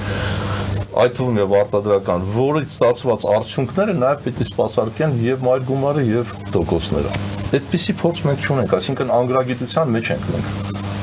գտնվում։ Եվ հիմա մենք միայն հետևանքների մասին ենք խոսում, ասում ենք այ պետական պարտքի հատկապես արտաքին հատվածը բա ոնց սպասարկենք։ Դա կարելի է սպասարկել, գիտեք ոնց են սպասարկում։ Այդ նույն ռելոկանտները, որ եկել են Հայաստան, գիտեք քանի տոկոսով գրպանվեց կամ այդ միջազգային կազմակերպություններին չտրվեց գումար։ Սրա մասին ոչ ոք չի խոսում։ 20%, այսինքն եթե պետք է $100 տային, $80 տվեցին, որովհետև արհեստականորեն արժևորվեց հայկական դրամը։ Ընդ որում ռելոկանտները հետ են գնում, բայց դրամը չի իջնում։ Սա էլ ուշադրություն դարձրեք։ Ընդ որում այդ գինը երբ որ դրամը բարձրանում է, գները պետք է իջնեն։ Բարձր արժույթի դեպքում տեղական գները բոլոր ապրանքների պետք է իջնեն, հատկապես այն ապրանքների, որոնց գնագոյացումը տեղում է կատարվում, ոչ թե համաշխարհային շուկայից ներկրվող ապրանքներ չեն։ Սա տեղի չունեցավ, այսինքն սպառողը Հայաստանի քաղաքացիները կրկնակի տուժեցին դրանից։ Հիմա պետական պարտքը սպասարկելիս նույն քանակությամբ դրամով ավելի շատ արժույթ ենք առնում եւ դրանով սպասարկում ենք։ Սրա մասին ով պիտի խոսի։ Պարշի, որ ավելի սանձարձակ է դառնում ախորժակը, ովքեր որ սպասարկում են դա, եւ ասում են բերեք, մանավանդ թափանցիկ չի, մենք մարդկանց աչքը կմտցնենք իրենց տված հարկի հաշվին կառուցած մանկապարտեզը, դպրոցն ու ճանապարհը, կասեք, տեսեք ինչ ենք անում։ Իսկապես կա արդյունք, բայց ում հաշվին է, մեր հաշվին է։ Իսկ մեզ հարցնում են, միգուցե սոցիալական ոլորտ է պետք անել, միգուցե պետք է նամուս ունենալ վերջապես տատիկ-պապիկների այդ եկամուտը հասցնել նրան, որ նրանք սովից չմեռնեն, եթե միայնակ են։ Բերեք կենսաթոշակի այն չափը, որը բավարար է մարդուն մեր երկիրը կայացրած մարդուն սովից չմեռնելու համար։ Ինչա մենք հույս ենք դրել, որ իրենք զավակներ պարտադիր պիտի ունենան ու կերակրեն, բա իրենք ինչի համար են աշխատել։ Մենք ինչի համար ենք աշխատել անդադ այդ գումարները վճարել ժամանակին, այս ուրեմն հիմնադրամին կամ այն հիմնադրամին։ Խնդիրը մի քիչ ավելի համալիր է։ Երբ ժամանակին Բրազիլիայի կրթության նախարարին հարցնում են, բայց ձեզ մոտ այս խնդիրները կան, ինչի չի լուծվում տարիներ շարունակ, նա շատ իմաստուն պատասխան տվեց։ Ասեց կրթությունը դա նաև հասարակության մեջ ձևավորված այդ միջավայրի արդյունք է։ Մենք չենք կարող լոկալ խնդիր լուծել, եթե միջավայրը եւ հանրությունը պատրաստ չի ավելի բարձր չափորոշիչների։ Հիմա ձեր թույլտվությամբ առաջի հարցին անցնեմ։ Այո։ Բարենային անվտանգությունը Հայաստանի Հանրապետության այն բացառիկ երկրներից է, որ բարձր ինքնաբավություն գոնե առանձին ապրանքների գծով կարող է ունենալ։ 10-11 ապրանքախմբեր կան, եթե նայեք վիճակագրության տեղեկագրքերում, որոնք առաջի անհրաժեշտության ապրանքներն են։ Եվ այստեղ եւս խնդիրներ կան այդ ամեն ինչի մեջ, որը չեն բարձրաձայնվում։ Ինչ են ասում մեզ։ Ասում են գնաճ, չէ՞։ Ինչու չեն ասում ինֆլյացիա, գիտեք։ Վաղուց ինֆլյացիա բառը չի օգտագործվում այստեղ։ Պատահականությունա ոչ։ Առաջի անհրաժեշտության ապրանքների ինֆլյացիան գոնե մենք պարտավոր ենք ունենալ եւ նախորդ կառավարություններին էլ ես հորդորել եմ, որ գոնե իրենց ներքին օգտագործման համար իմանան հացի գինը ինչքան է թռել, բարձրացել վերել, կատնամթեր, հավկիթ եւ այլ, որպեսզի այդ զամբյուղը, որը մենք անվանում ենք պարենային զամբյուղ եւ պարենային անվտանգություն պիտի ապահովենք, դրանք երկնիշ թվերով չաճեն, որտեղ այդ նույն կենսաթոշակառուն չի կարող չմեռնելու գինը վճարի դրա համար։ Միայն սնվելու, անտառի բնակչի կարգավիճակով, եմ ասում, հագուստ կամ տրանսպորտ եւ այլն։ Սա չի արվում 35 տարի շարունակ, որը պարտավոր ենք մենք պահանջենք, որ արվի։ Եվ այդ ապրանքատեսակների 85%-ի չափով միայն սուրճ, թեյ, մենք ինքնաբավ, եթե ուզում ենք ուրս դաղց օգտագործել թեյի համար, միգուցե, բայց մնացած տեսականի չենք կարող ապահովել, ոչ էլ սուրճը, շաքարի մասով էլ շատ չենք կարող, եթե ուզենանք կարող ենք հասնել այդ աստիճանի, շատ մեծ պաշարներ չի պահանջում։ Մնացած բոլորի գծով այդ թվում հացամթերք մենք կարող ենք ընդհանուր մինչև 80% եւ ավելին ունենալ։ Մենք ժամանակին այլընտրանք հետազոտական կենտրոնով Հայաստանի բոլոր մարզերում, բնակավայրերում, որտեղ մշակում են ծորեն, հացահատիկ, ընդ որում ավանդական այդ գյուղացիական տնտեսությունների հետ շփվել ենք եւ հասկացել ենք, թե ինչքանով ինքնաբավ կարող է լինել։ Եվ այն ժամանակ դեռ ասեմ նաեւ, որ Արցախից մենք տարին 2 անգամ բերք բերում Հայաստան, ավելի որակով, քան այսօր ստացվում է տարբեր երկրներից ներկրված։ Հիմա այս պայմաններում գոնե կեսից ավելին կարելի է ապահովել եւ մնացածը բազմազանեցնել։ Մենք ունենք փայլուն հնարավորություն գյուղատնտեսությունը հասցնել այն մակարդակի, որ հարևան երկրների սպառման հաշվին հայ գյուղացին, գյուղացիական տնտեսությունը ունենա նաեւ գիտատար արտադրություն եւ վերամշակումը գյուղմթերքների կարողանա բարձր մակարդակի հասնել։ Ղազախստանը ես իզուր չեմ նշում։ Արդյունաբերական գյուղատնտեսությունը ինդուստրիալիզացիայի են անցել եւ շարունակվում է, դա անդադար շարունակվում, այդում եւ հայ ներդրողներին է դա։ Հիմա կարող ենք մենք դա անել, թե ոչ։ Միջպետական պայմանագրեր ունենք, չզարմանաք։ Այդպիսի պայմանագիր ես չեմ տեսել Իրաքի հետ, օրինակ։ Այնքան Իրաքի կառավարությունը տպավորված էր որակով գյուղմթերքի Հայաստան եւ միրգ եւ բանջարեղեն եւ մսամթերք եւ այլն։ Պարզ գրված է, այսօր կարող եք բացել կարդալ։ Իրաքի կառավարությունը պատրաստ է ուրեմն մասնավոր ներդրողներով, ներմուծողներով եւ այլն ներմուծել այնքան գյուղատնտեսական մթերքներ, ինչքան կառաջարկի Հայաստանի Հանրապետությունը։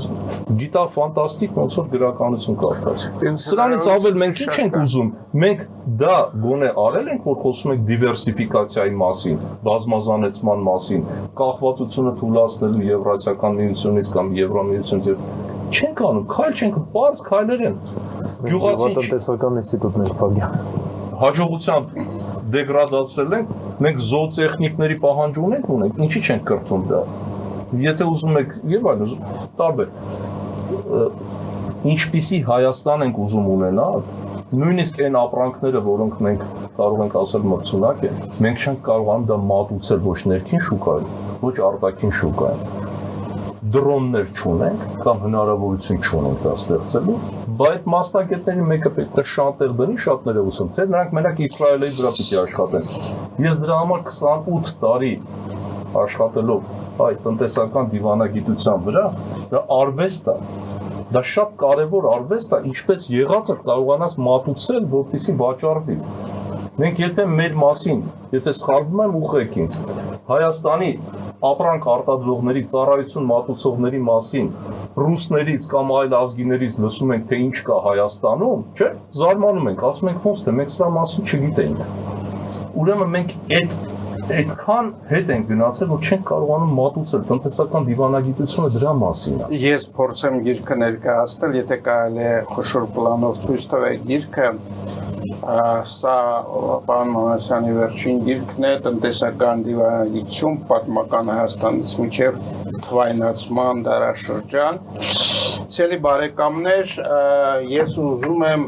մեր քանի որ մեր հաղորդումը միաժամանակ տարբեր ցանցերով է հեռարձակվում, ուզում եմ եւ ABC մեր հատկացված ժամանակը սպառվել է, ես ուզում եմ հրաժեշտ տալ ABC մեր հեռուստադիտողներին, իսկ մենք շարունակենք հաղորդումը մնացած բոլոր հարթակներով եւ խոսք ուզում եմ փոխանցեմ պարոն Արտակ Սարգսյանին, տեսեք, որն է ձեր առաջարկած տնտեսական այլընտրանքը ներկայիս բաց դռների քաղաքականությանը։ Ընդհանրապես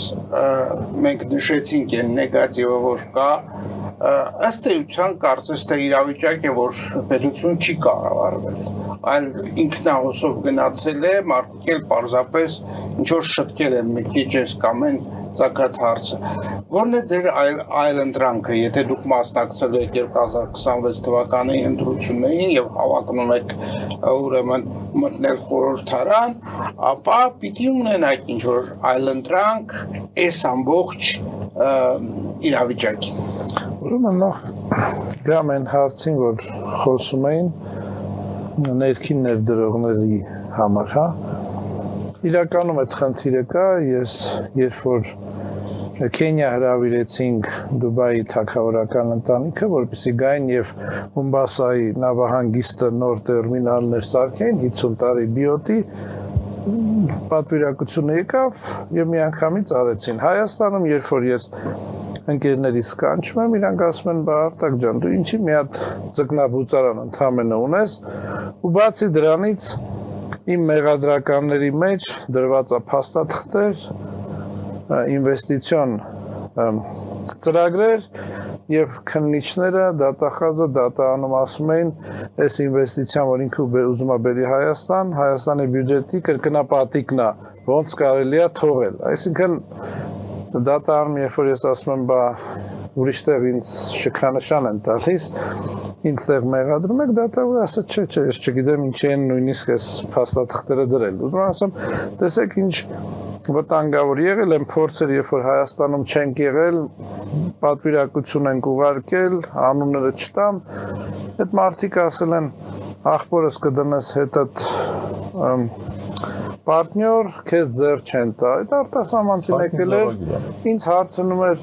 ինձ ինչի պիտի ձեռ տան, ես այդ մարդունը տենցել չկարողացա բացատրել, ինչի պիտի ձեռ տան, ու իհարկե ինվեստիցիան չկատարվեց, աշխարհում կա ծրագիր, պետք չի ոնց որ Հայաստանում պետք է մտցնեն ազգային ժողով, կոչվում է Foreign Investment Bureau, ոնց որ են one stop օֆիսներ են, մեզ Պակիստանին հրավիրել իհարկե մենք մերժեցինք, Պակիստանում գալիս ես, նայած որտեղ է քո բիզնեսը, սահմանամերձ 50 տարի, ոչ սահմանամերձ 25 տարի, ինչքան աշխատավուժ է ընդգրկվելու այսքան տարի առանց հարկի, մի խոսքով, մեր ծրագիրը, որ մենք ենք առաջարկում 3 տարվա մեջ փուլային Հայաստանը սարքել ազատ էկոնոմիկական գոտի առանց հարկերի փուլային, սկսել առաջին հերթին այս պետությունը պետք է ընդհանրապես մաքսային ծախսերը հանի նավթամթերքի բենզինի վրա եւ հակամոնոպոլիան հետևի, որպեսի սենց գեր շահույթներ չունենան այս երկրի այդ կազմակերպված բենզինի մաֆիային ասում, ինչ են ասում եւ իրոք 3 տարում այս երկիրը սարքել investment hub, հա, ինվեստիցիաների իհարկե մենք շատ վտանգավոր գոտում ենք այսօր գտնվում, Ռուսաստանը պամիդոր չթողելով հարցեր է լուծում քաղաքական կամ այդ իրանց ուգլևադարոդնի ստրկությունը, որ աշխարհում դրել է Պարսկաստանում, այսօր արդեն վառերևում է, որ միգուցե սխալվում եմ, բայց կտրուկ իշխանություն է փոխվելու, կմնա Պարսկաստանը խորքային պետություն, որը որ այսօր ինքը խորքային է, այսինքն կապ չունի թե ով կգա ղեկավար, կլինի Հայաստանի եւ Հայաստանի սահմանների մասին նույն դիրքորոշումը կունենա Փահլևանին,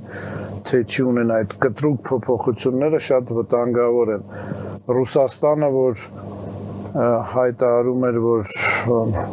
SVO, հա, հատուկ ռազմական գործողությունը անում այսօր անցավ ամսի 11-ին հայրենական պատերազմի չափ ուղիղ հայրենական պատերազմի չափ ինքը այդքան օր կռվի մեջ է գտնվում Վենեսուելան, որ այս էլիտաներին արդեն վախեցրեց, որ քարերի հետևը պահկվելու բան չի ու Տրամպն էլ իմիջայլոց դավադրության տեսություն չի թողում են կողքից, որ սենատորները ասում են հականարկոտիկ ինքը ասում է, չէ, մենք մտել ենք նավթի համար, այսինքն այդ մարդը չի թողում, որ հետևից դավադրության տեսություն խոսան, ասեն իրականում մտել են, մարդը ասում է, մենք մտել ենք նավթը, իրանք չէին կարում, այսինքն կոնտեստադորներ են, էլի, նոր կոնտեստադորներ են, մտել են 200 տարվա երկրում նավթի համար հարց են լուծում, հիմա Ռուսաստանը, որ էլի եմ ասում, խմիչք փագելով, պամիդոր փագելով, այսօր հարց է լուծում, Պարսկաստանը այսօր սենց է, արևմուտք արևելք դե պարզ է, մեր արևմտյան դաշնակիցը ինվեստիցիա անում Պարսկաստանում հեղաշրջման, Թուրքիան ասում է հակառակը, ես օգնելու եմ, որ ռեժիմը մնա, այսինքն սենց մեծ խաղերում մեր տնտեսությունը շատ վտանգված է, իրոք վտանգված է, գոյատևել մենք չկարողացանք այս 30 տարվա պատերազմում բլոկադայից դուրս գայինք, այն որ այն ժամանակ մեր գեներալներին կանչում էին և ձերբակալում էին տնային կալանք էին դնում, որ նրանք խոսում ենք չկրթված գեներալ մանվել, բայց նրանք ներքին վնասդ էին ունեցել, որ պետք էր այս բլոկադան քանի կարող էինք ճեղքեինք, մենք չկարողացանք ու ստորագրեցինք փաստաթուղթ, եթե այդ փաստաթուղթը ստորագրում, պետք է լիներ մեկ պայման, հակա այդ բլոկադայի դեպքում նոր կարող ենք ստորագրել և կանգնել, դավադիր իշխանություններ չգիտեմ ինչ էր, մեզ 30 տարի արդեն վտանգավոր վիճակի մեջ, մենք դարանք թուլողակը, իսկ աշխարհը այսօր թուլողակներին հեռացնում է։ Հիմա էլի եմ ասում։ Չի վհատվել, որտեղ այն ինչ որ անում է այս իշխանությունը, շատ նորմալ, իրավական օրինական ձևով այդ ողորմյա քաղաքացիություն։ Աշխարհին մենք պետք է ցույց տանք իրական այլ ընտրանքը, ընդունելի այլ ընտրանքը եւ Հայաստանի համար, եւ տարածաշրջանի, եւ աշխարհի համար։ Այդ կոնցեպտի մասին պետք է միասնաբար մենք մտածենք եւ կարողանանք ճիշտ ներկայացնել, ճիշտ դիրքավորվենք։ Իհարկե համաձայն եմ, բայց այսօրվա իշխանությունը, եթե նախ այն որ խաղաղություն է քարոզում, այսինքն այն հները իզգո են դարել, իրոք են հին ձևը աշխարհը չէր ընդունում, որ գնում հասնում են Ամերիկա, ասում են մենք եկել ենք կարող է, այսինքն այդ ձևը աշխարհը չընդունեց, դրանք իզգոյ դարան։ Այս մեկը եկել է ձևական, ասում է խաղաղություն ու աշխարհը ընդունում է այս փափուկ ձևը ու աշխարհի համար էլ մեկ է։ Հիմա եթե մենակ Բաղրամյան կամ ասենք Մաշտոցի Պողոտան թողեն սրանց ու սրանք էլ ասեն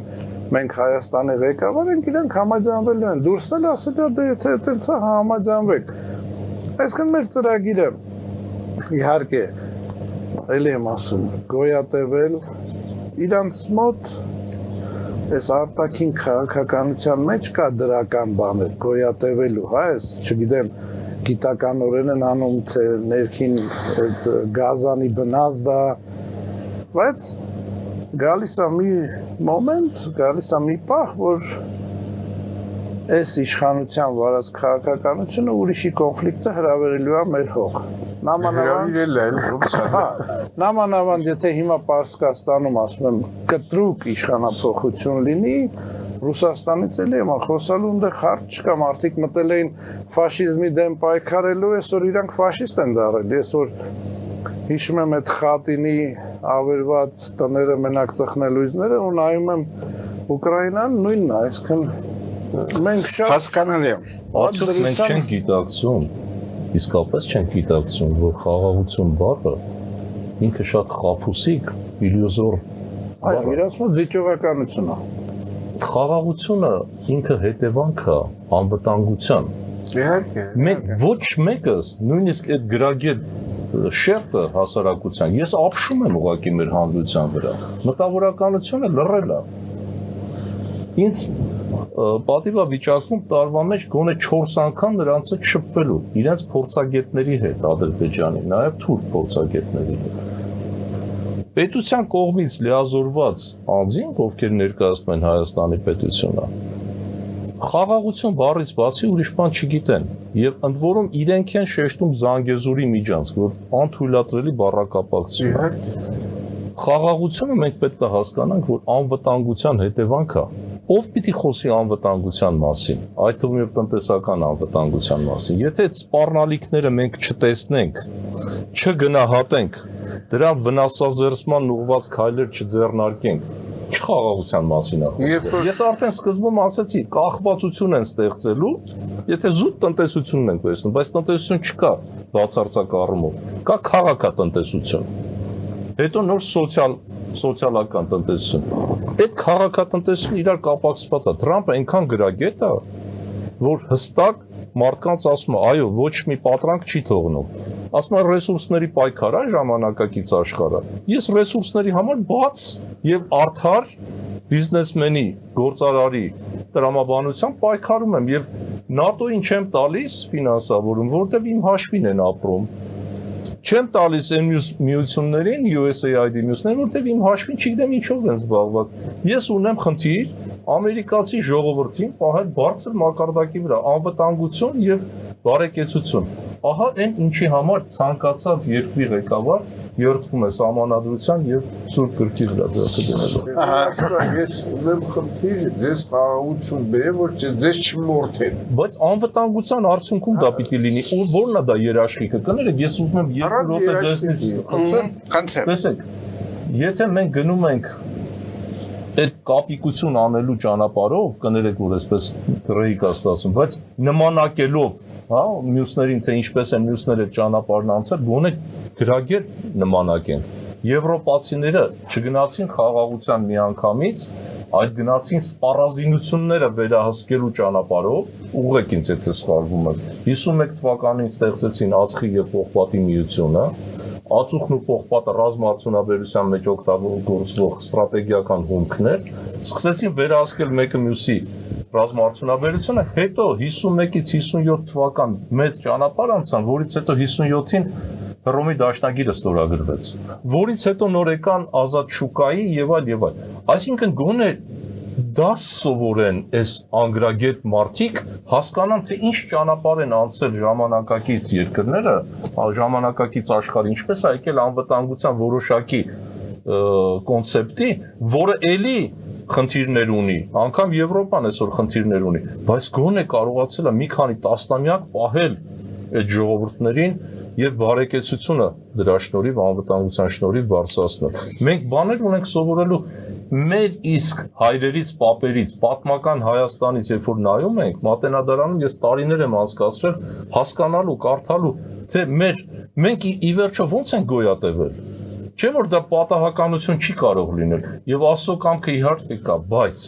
մենք ունեցել ենք Սմբատ Սպարապետ, մենք ունեցել ենք այլ մեծեր, որոնք կարողացել են ամենածանր ժամանակահատվածներում մոնղոլ թաթարները եւ Ռուսաստանը 2 դար գրավել են, անպարտելի Ռուսաստանը,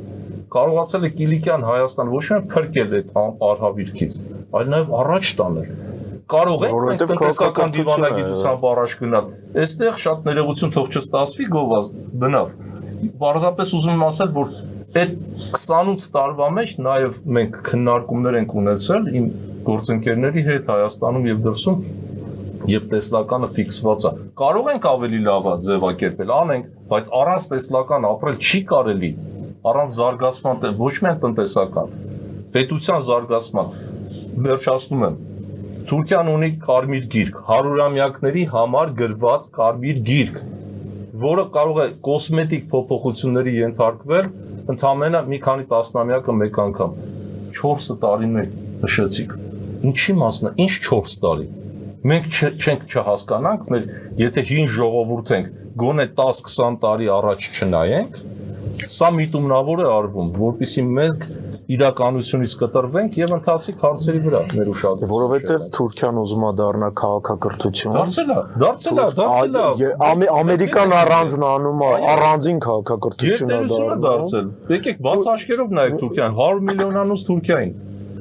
Եվ դրան գումարեք անպայման Ադրբեջան եւ թուրքական աշխարհ։ Իսկ մենք քանի որ քաղաքակրթություն դաժե չենք էլ մտածում, որ մենք տենցին ենք, դրա համար 4 տարի նորմալ է։ Մենք տեր չենք կանում։ 4 տարի ժառանգություն, դասագրքերով եւ այլն, ասենց մարգարիտները խոզերի առաջ ենք շփրտում։ Շատ լավ, մենք դրան կանդրադառնանք եւս, ես հիմա պարոն Տրոնյանին եմ ուզում հարց տալ եւս մեկ մարտահրավերի մասին, աշխատուժի միգրացիայի մասին, եւ դեպի դուրս, եւ դեպի ներս, ինչպես է դա փոխում սոցիալ-տնտեսական դեմքը Հայաստանի։ Իրականում Հայաստանի դեմքը հենց այդ միգրացիան վերջի 30 տարվա մեջ մի քանի ձևի է փոխել։ Ուրեմն առաջի կարևոր խնդիրը, որը ես տեսնում եմ միգրացիան փոփոխման, դա բերել է նրան, որ մեր սերունդների կապն է փոխվել։ Օրինակ նայեք, 60-ականների, 70-ականների սերունդը Հայաստանում փսիխոտիպով եղել են մարդիկ, որոնք մտածելուց են եղել առաջինը հասարակության մասին։ Դա այն մարդիկ են, որոնք առաջի Արցախյան պատերազմի հաղթանակն են բերել Հայաստանում։ 80-ականների սերունդը դա այն մարդիկ են, իմ սերունդն է, այն մարդիկ են, որոնք պատասխանատվությունը վերցրել են մենակ իրենց ընտանիքի համար։ Որտեւ իրենք աշկերով են մենակ տեսել, ականջներով են լսել հաղթանակի մասին, բայց ապրել են շատ վատ ժամանակաշրջանում, երբ որ օրը մի ժամ հեռուստացույցը աշխատել է, լույսը տվել են, այնտեղ մարդը տեսել է բրազիլիական կամ մեքսիկական սերիալ, որտեղ ամեն ինչ փուփուշ է եղել։ Այդ ժամանակ այդ մարդիկ որոշում են իրենց համար կայացրել, որ իրենք պատասխանատվությունը չեն ուզում ամբողջ հասարակության վրա վերցնեն, այլ ուզում են մենակ իրենց ընտանիքը ապահովեն ու վերջ, դրանով բավարարեն։ Ու սա բերել է նրան, որ այդ սերունդից սկսել է շատ խոշոր միգրացիան հենց այդ խոփանի գաղափարն է սկսել։ Ու դա բերել է շատ լուրջ շեղումի երկրորդ 90-ականների սերունդից արդեն սկսած, երբ որ սերունդների կապն է փոխվել։ Հիմա մենք Հայաստանում ունենք շատ մեծ քանակի մարդկանց շերտ, որոնք տղամարդու կերպար չեն տեսել, մամա-պապայի կերպար չեն տեսել, ոչ թե դրանց ծնողներն են վատը, այլ այդ մարդիկ առավոտից իրիկուն գործի են եղել կամ խոպանում են եղել։ Այդ երեխաները կապը ընտանիքի մեկ այդ տարբեր սերունդների կապը չեն տեսել։ Սա շատ կարևոր խնդիր է, որ մենք պետքա փորձենք Հայաստանում լուծենք, որովհետև եթե չլուծենք, մենք ընտանիք գաղափարը, հայկական հենց այդ տրադիցիոն համախմբման գաղափարը կկոտրենք։ Երկրորդը, Հայաստանից միշտ դուրս են եկել որակով քանակի մարդիկ, որոնք բերել են նրան, որ այսօր պրոֆեսիոնալիզմի մակարդակը Հայաստանում շատ ցածր է։ Ու դա բոլոր ոլորտներում են։ Եզակի ոլորտը, որտեղ մեր մոտ պրոֆեսիոնալիզմի մակարդակը բարձր է, դա ռեստորան, կաֆե, այդ ոլորտն են, որտեղ sense tenants ինչ որ պրոֆեսիոնալիզմի մակարդակ պահվել է, բայց մնացած ոլորտներում շատ ցածր է, թե սերվիսը, թե արտադրանքի մակարդակը մեր մոտ շատ ցածր է, որովհետև մենք մեր քաղաքացուն չենք բարձրացնում ու բացի դրանից մեր հենց այդ միգրացիոն process-ները վերջի 30 տարվա բերել են նրան, որ արտահերթ շատ մարդ է գնում։ Հիմա թվում է, թե մարդիկ դուրս չեն գալի Հայաստանից, բայց իրականում դա տենց չի։ Հիմա ավելի որակով մարդիկ են գնում, հիմա արտահերթը դեպի արևմուտք ավելի է շատացել, երբ որ առաջ մասսայական դեպի Ռուսաստան էր գնում, հիմա այդ միգրացիան կանգնել է, բայց արևմուտք որակով մարդիկ ավելի շատ են գնում, ով sense tenant որակով կրթություն ստանում է, մտածում է, որ Հայաստանից դուրս գա, սա շատ կարևոր խնդիր է, որի դեմ պետքա կանգնել։ Բայց ես ուզում եմ ասեմ մի հատ ուրիշ կարևոր խնդրի մասին, որը Հայաստանի էկոնոմիկայի հետ կապ ունի։ Ուրեմն դա վստահության գաղափարն է։ Բոլոր պետություններում, որտեղ հասարակության մեջ վստահությունը իրար հանդեպ բարձր է, տնտեսությունն էլ է ավտոմատ զարգանում։ Այսօր մեր երկրում մարդկանց մեջի վստահության մակարդակը շատ ցածր է։ Մենք վստահության ճգնաժամ է։ Իհարկե, հա, ու դա ոչ թե մենք հայկական միջավայրում Ոչ թե մենք պետական մարմիններին կառավարությանը չեն վստահում, կառավարությունը գործարարներին մարդկանց չի վստահում, մարդիկ իրար չեն վստահում, կառավարության մեջ էլ իրար չեն վստահում, այլ երկրները չեն վստահում։ Ամեն ինչը խաբերության։ Դա կոչվում վստահության ճգնաժամ։ Հոգեբանական լուրջ խնդիր է, բայց մարդը չի վստահում, որովհետև մարդը չի տեսնում իր ապագան։ Դա հայտնի մանիպուլյացիոն կառավարման մեթոդներն է։ Եթե դու մարդուն ներկան տալիս ես մենակ նեգատիվով, ինքը իր ապագան չի տեսնում։ Ինքը կարող է ներկայում լավ փող աշխատի, բայց չմտածի ներդրում անի, որովհետև ինքը միշտ նեգատիվ է տեսնում։ Մեր խնդրեմը նրանում է, որ մենք չենք հասկանում, թե աշխարհը ոնց է գնում։ Իսկ աշխարհը գնում է քաղաքակրթական մոդելներով։ Բաժանվելու է 3-4 քաղաքակրթությունների մեջ։ Եթե մենք չենք կողմորոշվելու, որ մենք քաղաքակրթություն ենք, մենք պետք է ընտրություն անենք, կամ ուղղափառական ռուսական ցիվիլիզացիայի մեջ, կամ թուրանի ցիվիլիզացիայի մեջ պետք է մտնենք։ Ռուսական նոր դոկտրինան ուղղափառություն ընդհանրապես հանված է։ Ինչին մենք հանգեցինք, ներողություն։ Մենք հանգեցինք նրան, որ այդ միգուցե ձեր ասացի մեջ կա ճշմարտություն, չեմ ուզում հերքել, բայց այդ սերունդը 60-ականների, 70-ականների, 80-ականների սերունդը ունեցել է գաղափարախոսություն, ազգային գաղափարախոսություն, համայնավար ղեկավարներ, այսօր մի հատ այսօրվա աչքով նայեք, այն ինչ որ մենք փափագում ենք ունենալ անկախ Հայաստանում, ունեցել ենք համայնավար Հայաստանում ազգային գործիչներ, որոնցից ամեն մեկը Հայաստանում էպոխա է եղել, լուրջ գործունեություն է ծավալել համայնավարության անվան տակ։ Հիմա գաղափարախոսությունը անկախության տարիներին էլի ուզում եմ զուգահեռ տանել իմ շատ սիրելի Ղազախստանի հետ։ Ես այնքան եմ հրապուրված, գրել եմ ուռոկի Ղազախստանը, գրքույկ ունեմ, որովհետև մենք թողած այս օրինակները, թե մեր հետ համադրելի մակարդակում գտնվող երկրները ուր են հասել, գնում ենք անդադ նայում ենք Ամերիկային, նայում ենք Ֆրանսիային, այլ երկրներին, դեղից էլ copy paste ենք անում։ Ղազախստանը այդ ընթացքում գաղափարախոսություն ձևավորեց, Աստանան դարձրեց մայրաքաղաք, գնացեք տեսեք իրենց ազգային պատմության թանգարանը, տեսեք թե ինչ հերթեր են այնտեղ գոյանում, եւ այդ գաղափարախոսությամբ մարդիկ կարողանում են կայացնել պետություն։ Սա է առանցքում եւ կներեք կենցաղային օրինակ կարող է լինի, բայց Մոսկվայում կամ այլուր կարող եք դուք տեսնել տարբեր ազգի վարորդներ, բայց Ղազախ տաքսու վարորդ չեք տեսնի։ Ղազախստանում լուծվել է այդ խնդիրը, որպեսզի արտագաղթը, այ միգրացիայի մասին դուք հարց տվեցիք, կամ նվազագույնի հասնի, կամ կարողանան առավելագույն պայմաններ ստեղծել, տեսլականը հենց դա է նշանակում, որ կարողանանք ինքնադրսևորման մարդկանց, ինքնադրսևորման պարարտ հող ստեղծել, բարենպաստ պայմաններ ստեղծել։ Ուրեմն պետք է մենք մի քիչ ավելի հիմքը գնանք, տեսնենք մենք պարզ մարդու համար այդ պայմանը կարողանում ենք ձևավորել, թե մենք ստիպում ենք, որ դուրս գա։ Ազգային գաղափարը, եւ ազգային գաղափարաբանությունը ինքը կարող է շատ բարդ լինել, շատ մասնագետների, փորձագետների քննարկման, բայց կարող է նաեւ շատ պարզ լինել։ Իմ համար, իբրև հայ մարդու, ազգային գաղափարաբանությունը հանգում է հետեւյալին. ինչ կարող ես դու տալ քո երկրին ու ժողովրդին։ Վերջ։ Որովհետև հանրությունը երկու մասից է բաղկացած. տվողներ, ստեղծողներ, արարողներ եւ փախցնողներ, գողացողներ։ Այդ ձեր ասած եղբայրս թող փայ մտնի, այն մյուսը մտնի, որ ինչ անեն, կլանեն, փախցնեն, տանեն։ Ուրեմն տվողների գաղափարախոսությունը, արարչագործությունը, ինչ որ մեր ազգի համար բնորոշ է եղել դարեր շարունակ, սա պետք է խթանել։ Սա է պետք է։ Իրականության մեջ մենք ունենք հիմա ազգային որպես ազգային գաղափարախոսություն իրական Հայաստանի այդ կոնցեպտը, որը որ ընդհանրապես արմատներից կտրում է։ Շատ լավ, որը բանն եք ավելացնելու դուք այդ միգրացիայի հետ կապված, եթե ոչ խոսքը տանք պարոն Գևորգյանին, այնուամենայնիվ ես ուզում եմ մենք խոսենք տեխնոլոգիական Հայաստանի մասին, մենք այստեղ արդյունաբերության մասին չխոսեցինք եւ տեխնոլոգիաների մասին չխոսեցինք, արդյոք մեր հաշվի առնելով ներկա ժողովրդավարական, ժողովրդագրական, ես չգիտեմ կադրային մակարդակը մենք կարող ենք վերականգնել տեխնոլոգիական Հայաստան։ Ես հենց սկզբից ուզում ասել, որ Հայաստան ասելով այս մասշտաբի Հայաստանը, այս մասշտաբի ազգաբնակությունը, եթե Սփյուռքից կտրվի, նա ոչնչանալու է, միարժեքորեն։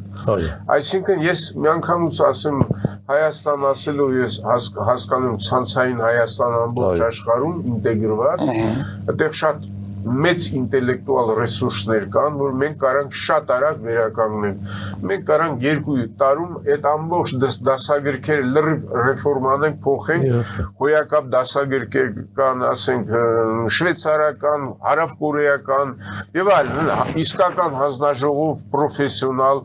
հոգեբաններ, որոնք աշակերտական տարիք բնական գիտությունը ես կարող եմ հասարակականներ կարելի է համար կարամ ասենք համասան ես նույնիսկ դասավանդել իմ համար որտեվ չեմ դասավանդել չեմ բացառում բայց խնդիրներ դնել գիտական լուրջ խնդիրներ նոր պարադիգմեր եւ այլ այդ ես դայինն է բայց սա ընդհանրապես պահանջված չի մի հատ միջնորդ հարցներ ուղղություն մենք խոսել ենք դրա մասին բայց ես կուզենայի այստեղ եւս մեջ բերեք փաստորեն այժմ մեր պետությունը եւ այս 20-30 տարիների ընթացքում մեր պետությունը երբեք գիտական աշխարհի առաջ որոշակի խնդիրներ չի դրել ընդհանրապես չկա ավելին ասեմ դիվանագետները այսօր եւ դա այսօրվա խնդիր չի 35 տարիների ընթացքում չեն ունեցել խնդիր լուծելու ի տարբերություն բոլոր տարբեր երկրների եւ ի տարբերություն ներկայիս իշխանությունների գոնե առաջ անկախության ցեղասպան հիմա ցեղասպանության հարցն էլ որպես խնդիր հանված այսինքն այդ պարզունակ խնդիրներ են հանել ըստ իրավիճակի ըստ հեռախոսազանգի պետք է խնդիր լուծվի խնդիր կա մենք ասենք այսօր փաստորեն բռնազավթված պետություն ունենք այսինքն բերված է իմ պատկերացմամբ մի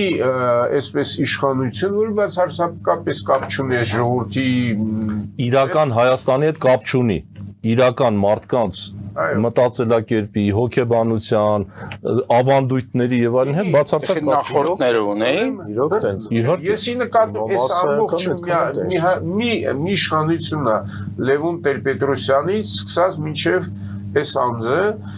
վերջին այսօր սրանք այդ դպրոցն ավարտել այդ ամբողջից է հիմի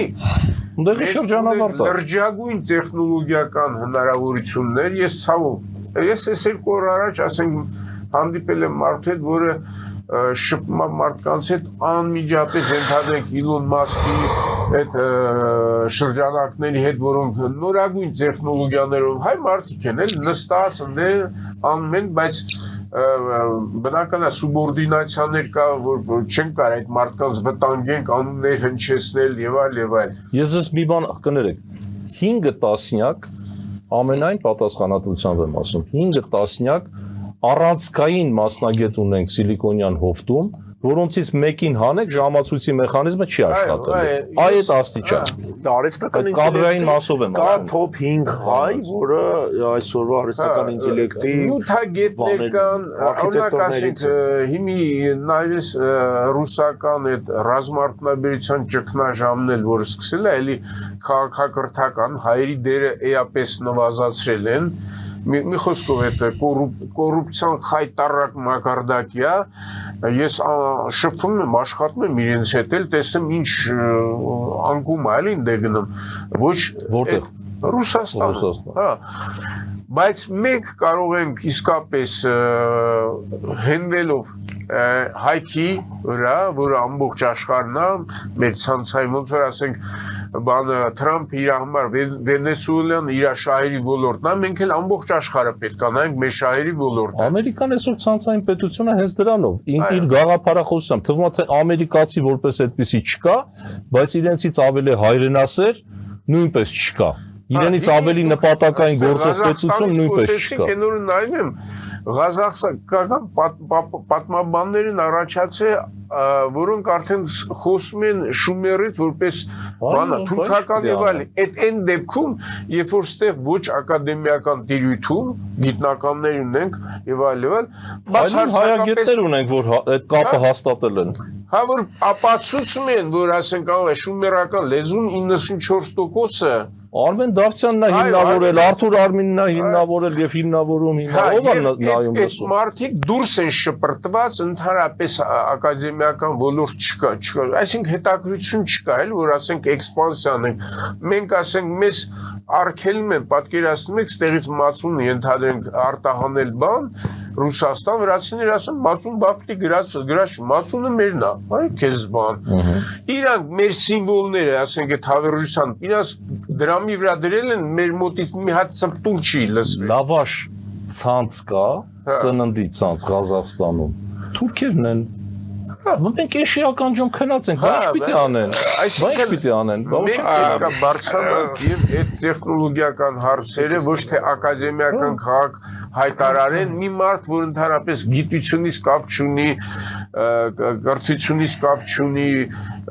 տնտեսությունից առավել կապ չունի, ինչ որ ակադեմիական։ Շատ լավ, բայց մենք Հայ գենի հետ կապ չունի, ասեք էլի։ Այո, էլի։ Հայ գենի հետ կապ չունի։ Արժանապատվության հետ կապ չունի։ Պատասխանը Հայաստանի պոտենցիալը կամ հայության պոտենցիալը թույլ կտա Հայաստանին դարձնել տեխնոլոգիական Անկասկած։ Եվ մենք առաջի հենց եղավ հայկական կառավարություն, առաջի հրամանագրով պետքա մի քանի կարևորագույն ինֆրաստրուկտուրային կառույցներ սարքել, ստեղ օրինակ ասենք առաջի հերթին նոր ատոմակայան ոչ թե 500 մեգավատ, այլ 1200 ենթադրենք մեգավատ, որտեղ հաշվի առնելու, որ մենք երկրորդ քայլում պետքա Բացիրանից արտահանման լիքը պոտենցիալ ունենք։ Հա, պղնձաձուլարան սարքի հետո սարքի երկաթուղի, որը դուրս գա Պարսկաստան եւ արտաքին աշխարհ, որ մենք պետք է անենք, ով պետք է այդ ծրագիրը լրիվ մշակված իմ մոտ փոխանցել եմ պարոն Արտակ Սարգսյանն էլ ինքը ասում է ես առաջինը սարքել եմ Եթե կարելի է համեցեք երկը ամեն բռնապետ 5 կատեգորիա ունի, որ ազգին պահում է վախի մթնոլորտում այդ կատեգորիաներից ուրեմն առաջինը մենք կարանք այստեղ պատերազմը դնենք, այս մարդը փոխել է արտագաղթն է, արդարության կամ արդարադատության բացակայումն է, աղքատությունը,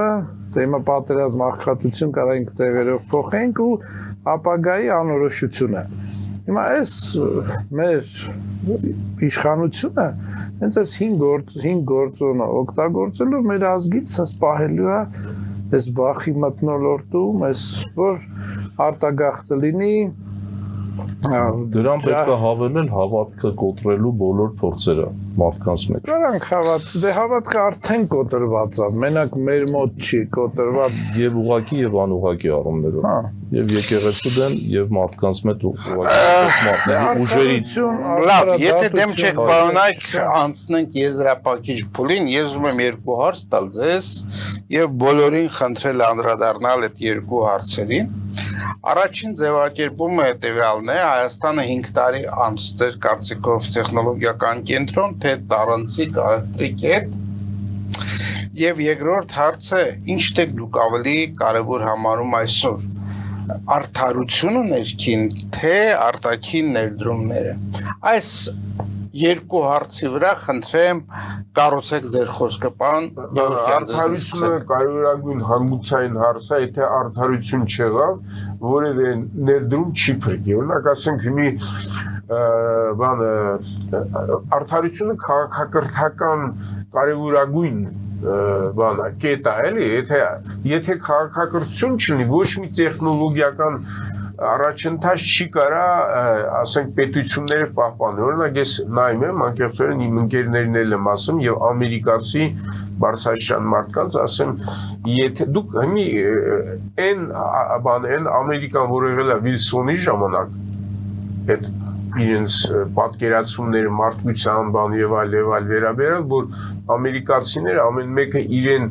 նախաճաշից մի նախաճաշ չերանում այդ փողը տալիս էր որ հայ երեխաներին որբերին փրկեին։ Այդ Ամերիկայից շատ եք հեռացել, այն էր ձեր ուժը, եթե մի քիչ էլ հեռանաք, այդ ոչ մի տեխնոլոգիական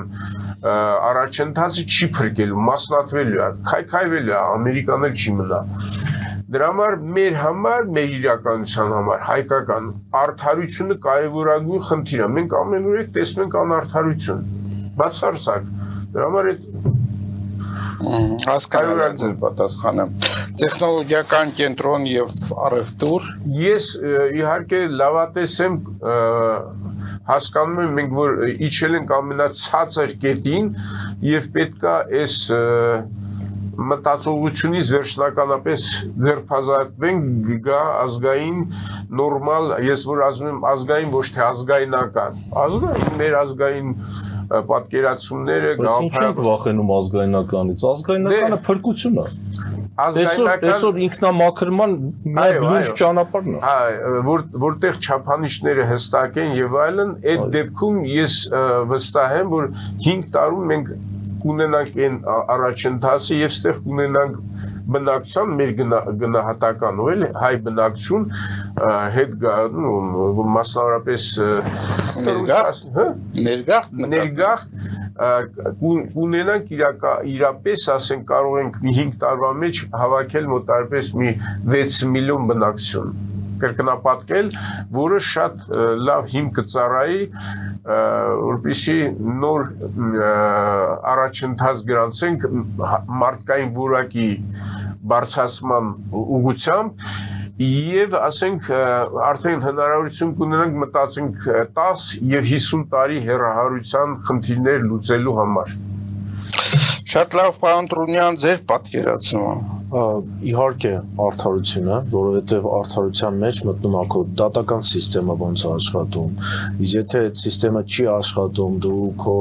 դրսի ինվեստորին կամ ներսի ինվեստորին չես ապահովում հենց այդ արդարության գաղափարը, մարդ չի հասկանում, որ իր ներդրումը ապահովված է, թե ապահովված չէ, դու ներդրումներ չես ունենալու, դա միանշանակ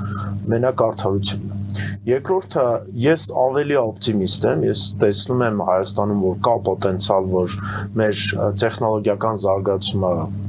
կկայանա, բայց ես մի քիչ ուրիշ ձև եմ դա պատկերացնում։ Մինչև 2028 թիվը մենք այս ճգնաժամում հենց կապրենք, դա չի փոխվի ոչ մի ձև։ 2028 2 տարի հենց կապրենք ճգնաժամի մեջ, որովհետև կա սոցիոլոգիական օրենքներ, երբ որ խոշոր կատաստրոֆայից հետո անցնում է 5 տարուց հետո մարդիկ արդեն սկսում են ինչ-որ դրական փոփոխություններ ամեջը լինում, արդեն համընկնում են, փորձում են ինչ-որ մի բան փոխվի, դրա համար ինձ թվում է մինչև 2028 թիվը 18 թվից եթե հաշվենք արդեն 10 թվից չեն կարա 18 թվից հաշվենք, պետք է հաշվենք 23 թվից, առաջինը 20 թիվ, 21-ից հաշվում ենք արդեն 5 տարին անցել է։ Արդյոք դա նշանակում է, որ միջև այդ ամեն ինչ կարգին էր։ Չէ, միջև այդ կատաստրոֆա չի։ Աղետի մասին է խոսքը։ Հասունացել է այս խայտառակությունը, որի բոլոր դպրոցի բոլոր դասարաններով անցել է այսօրվա պարագլուխը։ Մի մոռացեք սա։ Պարարտ պայմաններ չլիներ, չէր գա, չէր հասնի սա այսինքն։ Սրա հեղինակները, սրա ծնողները բոլորն են։ Այո, պարոն Մանոսարյան, ես ուղղակի զարմացած եմ, թե մեր հասարակությունը ոնց չի սիրում կարդալ մտքերը, ասենք այս մարդը գրել է իրեն ամբողջ գրքում,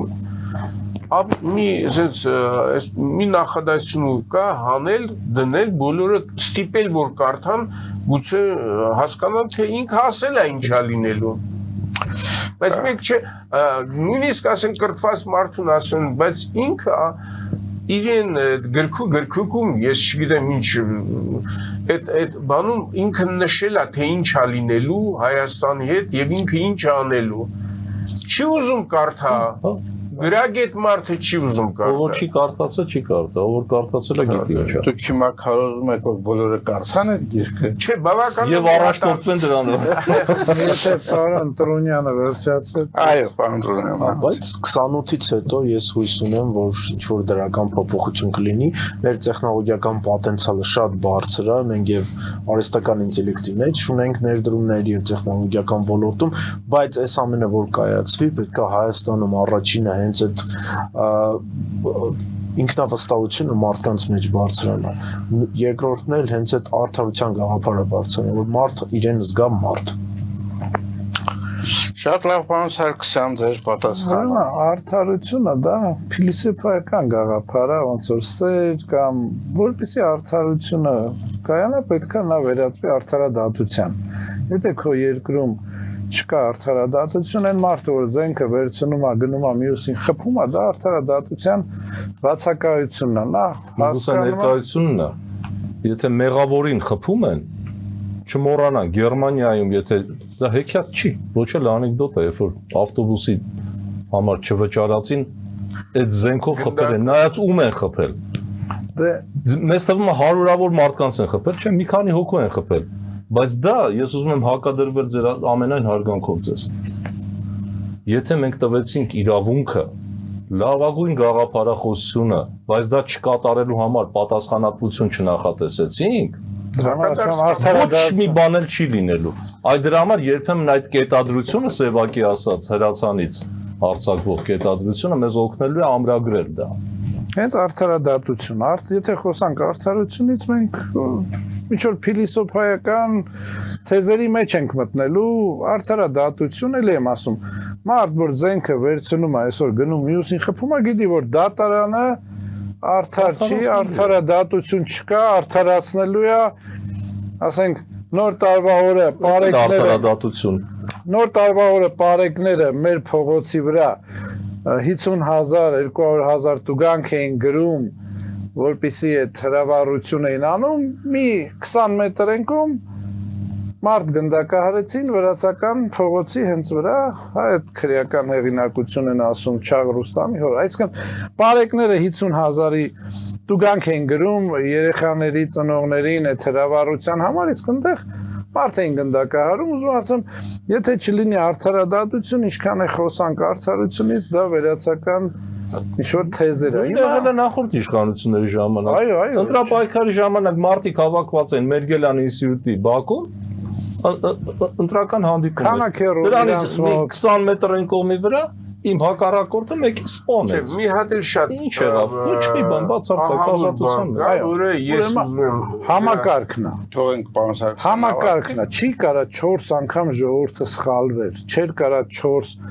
նախագահ կամ վարչապետ վատը լինեն։ Դա հենց այն համակարգն է, որ սովետական մուլտֆիլմ կար, որ ասպետը գնում է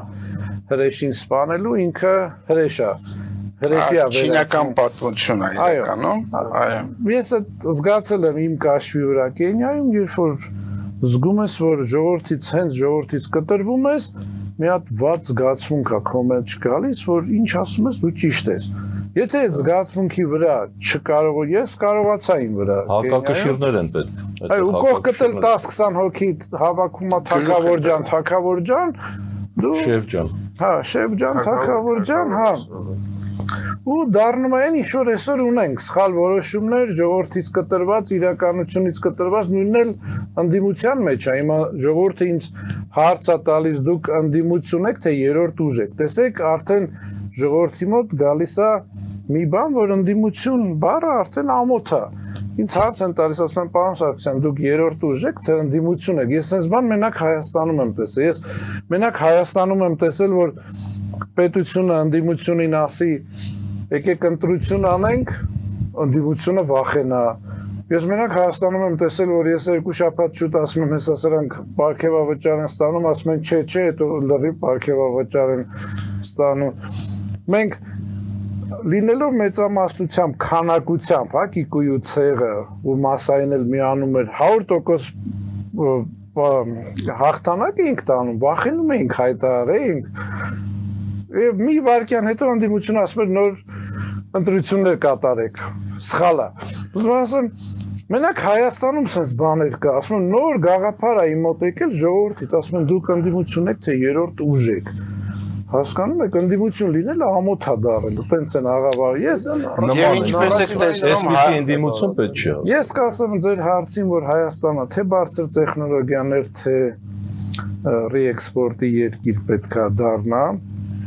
ապաշրջափակումը կատարվելու է, ինչքան էլ ուզենք, թե չուզենք, մենք այդ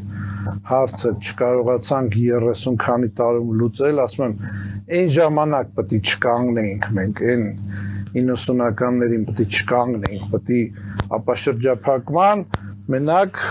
զենքի ուժը ունեինք միջազգային հանրության սատարումը, ուժն է ծնում իրավունք։ այո, եւ միջազգային ամբողջ հանրությունը Արցախի հայությանը ճանաչում էր ինքնորոշման եւ կարող էինք ստորագրել զինադադար միայն ապաշրջափակման դեպքում, մենք չարեցինք դա։ Հիմա պետքա անենք։ Մեզ կմեղադրեն, որ Թուրքիայի հետ սահման եք ուզում բացեք։ Նախ Թուրքիայի արևմտյան սահմանները ճանաչված չի ոչ մի երկրի կողմից, չկա դելիմիտացիա, դեմարկացիա, այսինքն իրավաբանորեն չի, եթե ռուսական կողմը մեզ ուզում է դաշնակից լինի, եկեք գանք խորքերից, Բրեստ-Լիտովսկին, ամեն ինչով նրանք չեզոքացրել են այդ պայմանագիրը, թողել են 4-րդ կետը։ Չենք մի կողմ դնում Վիլսոնյան ամբողջ այդ իրավական ակտը։ Չենք դնում։ Առաջին պլան պետքա բերել։ Այո, չենք դնում։ Ճիշտ ժամանակն է, անորոշության մեջ ամենաճիշտ ժամանակն է հստակ բաները առաջ մղել։ Բրեստ-Լիտովսկին եղել է մեր թշնամի պայմանագիր, հա, իրոք իբր մեզ չի վերաբերվել, բայց 4-րդ կետը հենց մեր հողերը սիրուցան արել։ Եթե ռուսները ձեր մեզ բարեկամ են, եկեք Բրեստ-Լիտովսկին բոլոր կետերը հեչ են արել, բացի 4-րդ կետից։ Կարող եք ավելի կոնկրետացնել Մոսկվայի եւ Կարսի։ Դրանից հետո արդեն։ Այո, այսինքն եթե Բրեստ-Լիտովսկին հելավ, ու ասենք ապորենի բոլշևիկները ճանաչված չեն եղել, բոլշևիկները ճանաչման որ թվին, Անգլիան առաջինը ճանաչեց, ոնց որ 23 թվականին, երբ որ British Petroleum-ի հետ արդեն համաձայնեցվեց այդ գազամուղի հարցը, եւ մյուս կողմից էլ եղել են ովքեր, էլի ՀԿ, այսինքն ոչ օրինական կազմակերպություններ մեր հայերի հարցն են լուծել ու ռուսները բոլոր կետերը արդեն չեզոքացրել են, բայց այդ 4-րդ կետը մնացել է։ Եկեք, եթե դուք մեզ բարեկամ եք, եկեք մի հատ տենանք, այդ ինչ ձեր բարեկամ եք։ Երկու թե գիտություն, թե ռիեքսպորտ, նայենք Դուբայի օրինակը, ռիեքսպորտով զարգացավ գիտությունը անենց մակարդակի, անենց նոր մինիստրություններ են հորինում, որ մենք հայերը սենց խելոք լինելով երջանկության մինիստրություն, IT մինիստրություն, պարոն Գևորգյանի հետ մենակ համաձայն չեմ, որ Ռուսաստանը սատկուման, Ռուսաստանը ցույց տվեց, որ անվերջ կարա պատերազմ վարի, հիմա էլ այդ օթահակա ոնց է կոչվում իրանց մոտ, բեսպիլոտնի վայսկա, օրական մեծ քանակությամբ կուտակում է եւ օրական մոտ 8000 ավել դրոն արտադրում է։ Ռուսաստանը հասկանալու համար ոչ մեկս չենք հասկանալու Ռուսաստանը, միանգամից ասեմ։ Ճիշտ այնպես ինչպես Ամերիկան չի հասկանում Ճապոնիայի գաղտնիքը հաջողության։ Հատորներ են գրել ամերիկացիները, չեն կարող վերցանեն ճապոնական բիզնես մշակույթը կամ ընդհանրապես մտածելակերպը։ Աշխարհն էլ չի կարող հասկանալ Ռուսաստանը, գիտեք ինչի, որովհետև ֆիզիկայի օրենքները երկրի վրա եւ տիեզերքում լրիվ տարբեր են գործում։ Հոգեբանություն կա, որը անգամ հայերը չեն կարող վերցանել։ Դրա համար հանգիստ թողնենք Ռուսաստանը, հանգիստ թողենք մնացած երկրները, ես ուզում եմ հետեւյալին կալ, եթե չխանգարեցի։ Չէ, ես ասացի, 2026 թվականի հունվարի 10-ին լրիվ նոր իրողություն կարող ենք ֆիքսել ամենաժամանակակից դասը մարդկության։ Հետևյալն է, ուժն է ծնում իրավունք։ Այո։ Մեզ համաշխարհային տնտեսության առաջնորդ երկիրը, առայժմ, ես որոշ չափով Չինաստանն եմ համարում իհարկե, բայց որպես հեգեմոն մնում է դեռ Միացյալ Նահանգները, որովհետև տեխնոլոգիապես եւ ոչ միայն տեխնոլոգիապես բավական նաեւ համաչափության տնտեսական զարգացման եւ աղքատության նվազեցման առումով Միացյալ Նահանգները բավական առաջ։ Այդ դասը մեզ տալիս է պատմական Հայաստանը մեզ հուշում է, որ այդ իրավունքը, այդ ուժը, որ տալիս է իրավունք, այս փափուկ ուժն է, որը մենք ունեցել ենք, բայց արհամարում ենք։ Մենք ասում ենք, չէ, մենք տկարամիտ ենք, մենք դեգրադացված ազգ ենք, մենք ընդհանրապես մի քանի տարվա խայտառակության տերն ենք, ոչ թե այդ հզոր հարստության, եւ ասում ենք խեղճ ու կրակ եկեք տեսնենք, դες չի։ Եվ ուզում եմ ընդհանրապես մի, եթե թույլ կտաք, մի փոքրիկ ուղղում էլ չէ, խմբագրում, եթե կարելի է։ Ինչու 5 տարի հետո, ինչու մենք դարձյալ մեզ զսպում ենք, չասենք, մի քիչ ավելի հեռանկարին նայենք։ այո, կարող ենք համատեղել, եթե այս փափուկ ուժը մենք տեր ենք կանգնում, արդյոք գաղտնիք է, որ փափուկ ուժին տիրապետող ժողովուրդը եւ պետությունը, ազգը եւ պետությունը կարող է ծնկի բերել իրական զենք ունեցող պետությանը։ Գաղտնիք չի կարծեմ։ Այսինքն մենք լավ չենք օգտագործում Աստծուց մեզ տված այդ զենքը։ Այդ պատճառով այստեղ շատ հստակ մասնագետների հետ է սա կազմվել։ Այդպես չի, որ ինքնագործունեություն է նստել։ Հայաստանը կրթական, գիտական, տեխնոլոգիական կենտրոն կարող է պետք է դառնալ, որովհետև նախադրյալները ամենաշատը խոր արմատներով հենց Հայաստանում են։ Տեխնոլոգիական դիվանագիտությունը ավելին ասեմ, դա տնտեսական դիվանագիտության կարևորագույն մասն է, գիտական եւ տեխնոլոգիական դիվանագիտությունը, որը մենք Հայաստանից դուրս օգտագործում են հենց հայերը, բայց մենք դեռ չենք կարողանում տեղայնացնել բերել այստեղ։ Եթե մենք կարողանանք իրավունքի եւ պատասխանատվության միջև բալանսը ապահովել երկրում, եթեները շատ են, եթե մենք ճիշտ կետից սկսենք այ 5 տարին, այո, ձեր ասած 5 տարին լրիվ բավարար է, որպեսզի մենք եւ ունենանք, իսկ ով է ասում, որ միան գիտական կամ տեխնոլոգիական կենտրոն դառնալով Հայաստանը չի կարող կամ չպիտի ազատ ու լավ սպասարկի ոչ միայն իր երկրի նպատակներ, այլ դրանից օգուտներ քաղի, ինչպես դարեր շարունակ արել են։ Ի վերջո, այս ամեն ինչի առհավատչան Մխիթար Գոշն է, Մխիթար Գոշի արարածը ամբողջ Եվրոպան ընդունում է մինչև այսօր, որ իրենց օրենսդրության հիմքը Մխիթար Գոշն է, դատաստանագիրքն է, որտեղ այդ բալանսը կա ամենուր, մեր օրենսդրության նորանկախ Հայաստանի օրենսդրության մեջ այդ խախտված է։ Շատ օրենքներ կան, կներեք, բացի քրեական օրենսգրքից, մնացած օրենքների գերակշիռ մասում կա ինչ պետք է անել, բայց ինչ անել, եթե դա չեք կատարում, չի գրված։ Ուրեմն սա դրիվ հեքիաթների հավաքածու է դառնում։ Եվ այդ կետադրությունը մենք պարտավոր ենք ամենայն խստությամբ, ինչպես է Սինգապուր դարձել, երևի շատերս գիտեն, գոնեստեղ ներկաները։ Այդ խստությունը եթե չլներ, եթե մահապատիժը Ամերիկային վերացրեք, դուք Ամերիկա չեք ունենա։ Շատերը չգիտեն, որ Ամերիկան մահապատիժ ունի։ Ինչպես պետքա զգոնության վերել այն մարդկանց, ովքեր ում համար ինչ ազգ, ինչ պետություն այս վիճակն է։ Ես հավատում եմ նրան, որ եւ տեխնոլոգիապես մենք կարող ենք բավական լուրջ նվաճումներ ունենանք եւ արդարադատության մասով էլ արդարության մասով սոցիալական արդարություն։ Բոլոր այն պետությունները, ովքեր ումից կարող ենք ակնկալել այդ նույն ներդրումները, որ դուք ասում եք, նրանք եթե տեսան, որ սոցիալական արդարություն չկա, հաղթնելու են, ոչ թե կարող է ներդրում գալ եւ էսել իր համար։ Դրա համար մեզ համար շատ կարեւոր է վստահության գործոն, մեկս մյուսի հանդեպ, բոլոր այն ինչի մասին մենք խոսել ենք, սրանք պետք է շատ լուրջ վերաբերվենք, բայց առաջին հերթին երեխային այն փոքր տարիքից